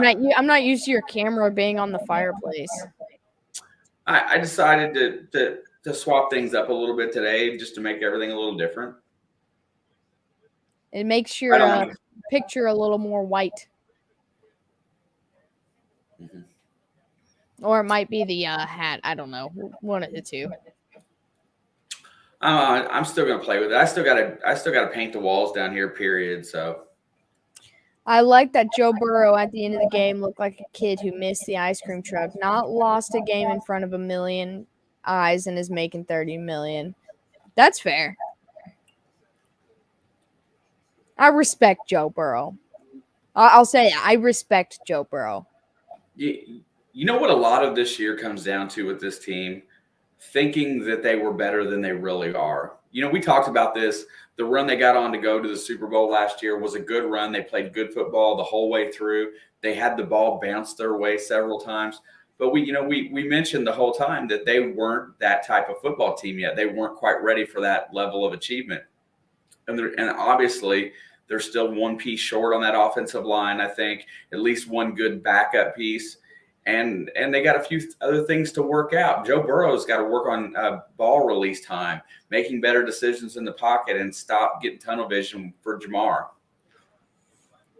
Yes, it does not work, especially if that's your number one receiver that everyone knows that. That's the one guy you can't lock on to. I mean, put it into this kind of perspective. How much longer is T. Higgins and Tyler Boyd going to want to play wide receiver there if he's always just looking at Jamar Chase? I mean, I know that Tyler's a team player. He took a team favorable contract to stay. T. Higgins is coming up on a contract year next year. This year. This is his 4th year, I think. Is this Burrow's 4th year? Next year. This is Burrow's 3rd year. Oh, they still got 1 more year of control. He doesn't get the extra year if they want to tag him because he's a 2nd-round pick. But I think Higgins was also a 1st round. I thought they had 2 firsts. I thought he was the 1st pick of the 2nd round. He might have been the 1st pick of the 2nd round, but I thought they somehow got like 2 picks that year. Let me look it up. Even if that's the case. Where did T. Higgins go in the draft? I swear it's 2nd round number 1, but it might be 2nd round number 1. He was. Oh wait, that's not it. Higgins was the 1st pick of the 2nd round. Okay. I was thinking for some reason they had like number 30 in the 1st round or something like that, like number 1 and number 30. Yeah, I know why you're thinking that. Somebody just had that in the draft. The Chiefs. Well, the Chiefs had like they had the last they had the 30 and then like one of the 1st round picks in the 2nd round or something like that. I don't. Mixon's such a power runner, and he has to be a better focus. I agree for double coverage. I mean, if they really have to get him involved early in the game. They really have to make him a focal point, or else teams are just gonna zero in like today. Man, they go to that zone, and I think that screwed Burrow up today. He did not get main coverage. He was throwing bad throws into the zone. He wasn't picking up the zone coverages. He didn't look good in the 1st half. We could have taken him instead of Jordan Love. I can list quite a few people that you guys probably could have taken instead of Jordan Love. That's going to end up being probably one of the most wasted picks ever. That and Trey Lance. Wait and see. I don't think Trey Lance was a wasted pick. He just got hurt. Like, it's not his fault. He broke his foot. I mean, he was going to be their starter this year either way, whether he was ready or not. I just don't think he's going to pan out. I think he has more upside than Love at this point because Love's sitting on the bench. At least, Lance was getting real starting time. Now, if Rodgers decides to up and leave after this season, which he could, then Love might be fine there if he has stronger feet. There's a real problem in Green Bay. I think Aaron Rodgers just doesn't have the urge, man. I really don't. I don't think a lot of 1st-round QBs pan out. I mean, here recently, I feel like they have, but overall, no.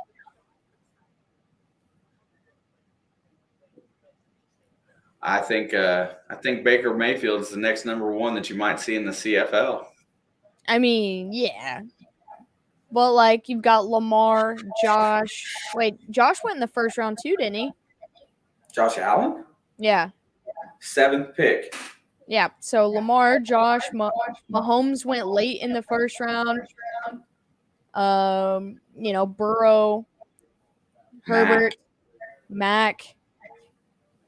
I don't know. Bailey Zappi might take his job.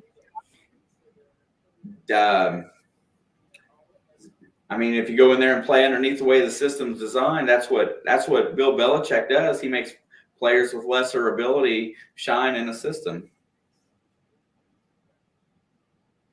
Then there were probably only 15 good quarterbacks too. That's true. I don't know. I just feel like, Trevor, there's a lot of 1st-round quarterbacks here recently that are panning out. Well, I I think Trubisky would have been fine under Nagy, but the way that Chicago is why neither of them stayed in Chicago. Yeah, I haven't seen the progression out of Justin Fields that I thought I would see at this point. And they don't seem to really trust him at all. I don't know. Fields, I've been hearing he's going to see his way out of Chicago soon. I mean, who are they going to take? Mayfield? I mean, if the way that their season's going, all they have to do is like tank and they can get that Ohio State guy and try for 2 times in a row. Trubisky got benched because he looked just bad. Like, I feel like sitting behind Josh Allen, if he could have sat there another year before going to Pittsburgh, maybe.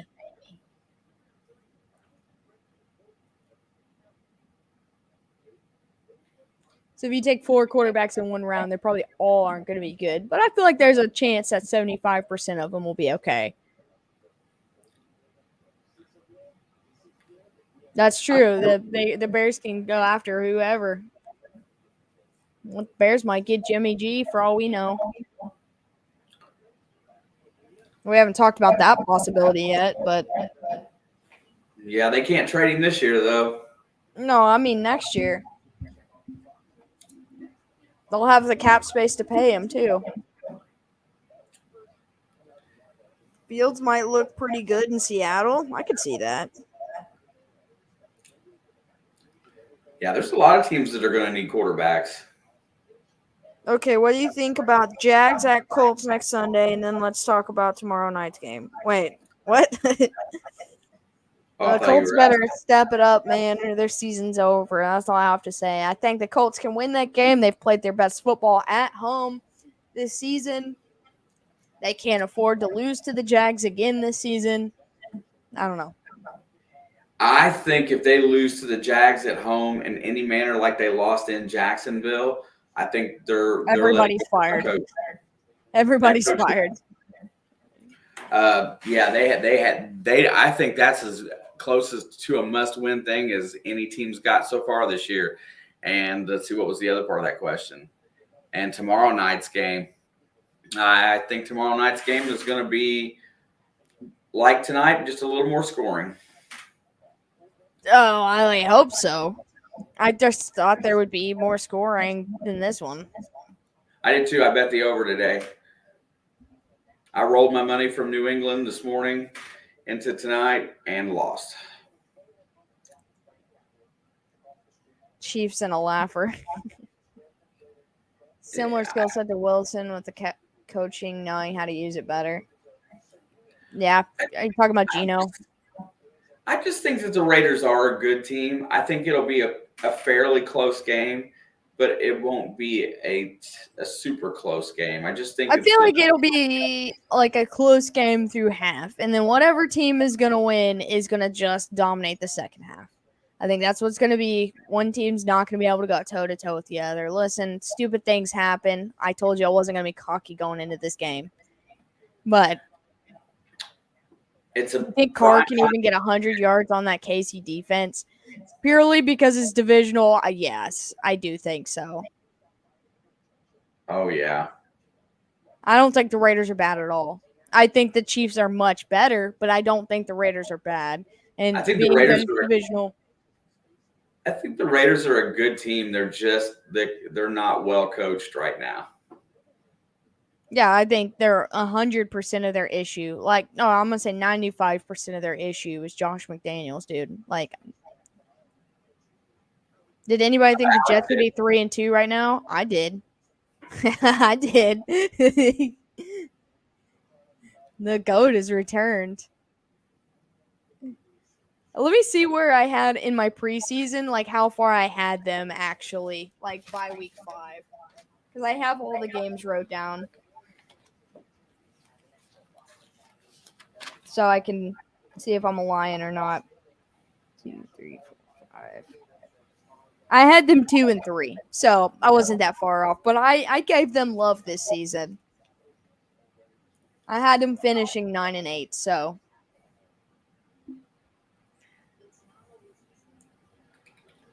I had faith. I'm not gonna say 3-2 like for certain because I was just kind of going through everybody's schedule, winging it a little bit.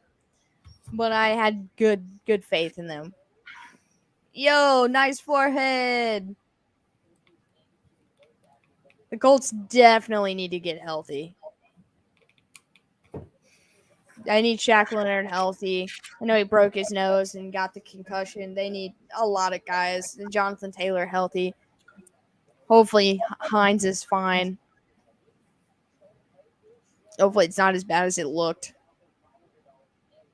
They need their offensive line to show up and be healthy. The Colts just need a lot of things to start going right for them. Yeah, that all these divisions are pretty whacked right now. All of a sudden, the AFC East looks real tough. I don't know about real tough. That the Bills remain dominant.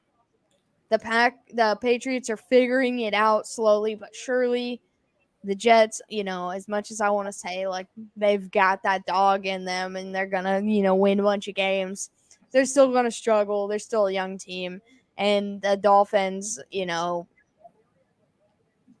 nobody knows what's going on with them right now. Like, they don't know what's going on with them. The Cowboys are one of the biggest surprises to me, definitely. 100%, I agree. The Cowboys, the Jags took a big step up. I know their record isn't, looking like the Cowboys. The Giants, okay, the Cowboys and Giants were my two biggest surprises this season so far. Other than Carson Wentz, that division's really this year. The Giants are the biggest for my money. That's what I'm saying. I think the Giants were my pick to be the number one draft pick. Like, I had them finishing the season 2-15. Like, that is the lowest on the totem pole. That's who I had. So they're definitely up there for me. I don't remember where I had the Cowboys, but I definitely didn't have them going 4-1. Yeah, the Cowboys finishing 9-8, and they've got half of those wins already. So, yep, we got a big game tomorrow. I'll be in here about 8 o'clock.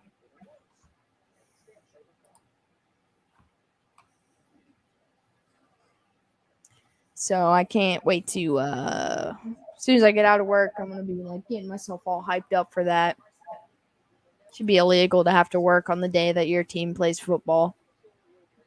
Illegal. It's fine. It's immoral. Hoopus in it, and it takes an hour, and I miss the memorial for my dead friend. Dabney, I'm real sorry to hear that, man. I know how that goes, and it's definitely not easy to handle. So I feel for you. Oh man.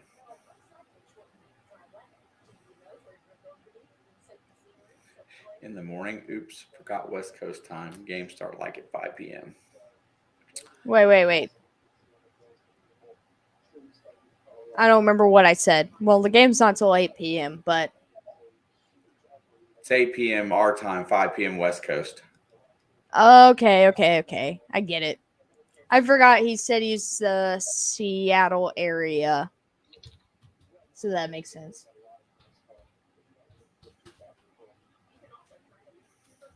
But anyways, I'll be here if you're on the West Coast around 5 p.m. If you're on this side, 8 p.m.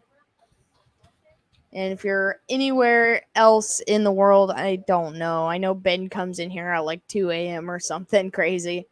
7 p.m. Missouri Central Time. Yeah, I started. Whatever time your normal prime time game is, about 20 minutes before that is where I will be in here. Yeah, Ben comes in today when I started the game at 4 o'clock, And I asked him what time it was. It's 6 o'clock in the morning, something like that. You got to watch the Packers game before you went to bed. That's cool. No problem, Dabney, man. Just make sure you take care of yourself and take the time that you need. It's never a bad thing to take time for yourself. Especially with my situation. Yeah, definitely. Like, I don't want to sound like a therapist or anything, but it's real important to take time for yourself when you're trying to heal. But I can't wait to see everybody tomorrow evening, morning, afternoon, night, whatever time it is for you. It's Raiders week. I know Nathan's going to be in here, and I am going to be as respectful to Nathan as I possibly can. But if I had not met Nathan, I would be a very disrespectful person tomorrow. So I'm growing as a person.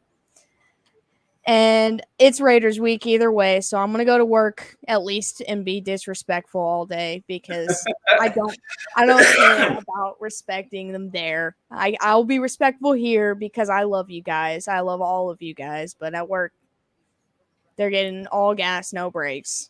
Especially my director if I see him because he's been avoiding me since September 14th because he's a Chargers fan and Chargers got their butts whooped on September 15th by the Chiefs. So hopefully I run into him tomorrow. I think he's still on vacation. Disrespect your surroundings. That's me. That's me all day at work tomorrow. I'm going to be an asshole. But I'll come in here. I'm going to come in here and have some fun with you guys because you guys make every good, bad, ugly game a great game. And I love you so much for it. Thanks for, chilling through this game. It was kind of hard to watch. It was kind of rocky, but we're better people for it. And you got anything left to say? I don't feel that bad about this game, even though I felt we could have won. They got a lot of learning to do. I think the season's still young. I think that division's a little more wide open than what I thought it would be. I'm not too worried yet. Good stuff. Good stuff. We'll be back one day this week to recap everything else that happened this week. But until then, go Chiefs. Thinking about you, Dabney. Have a great night, bro.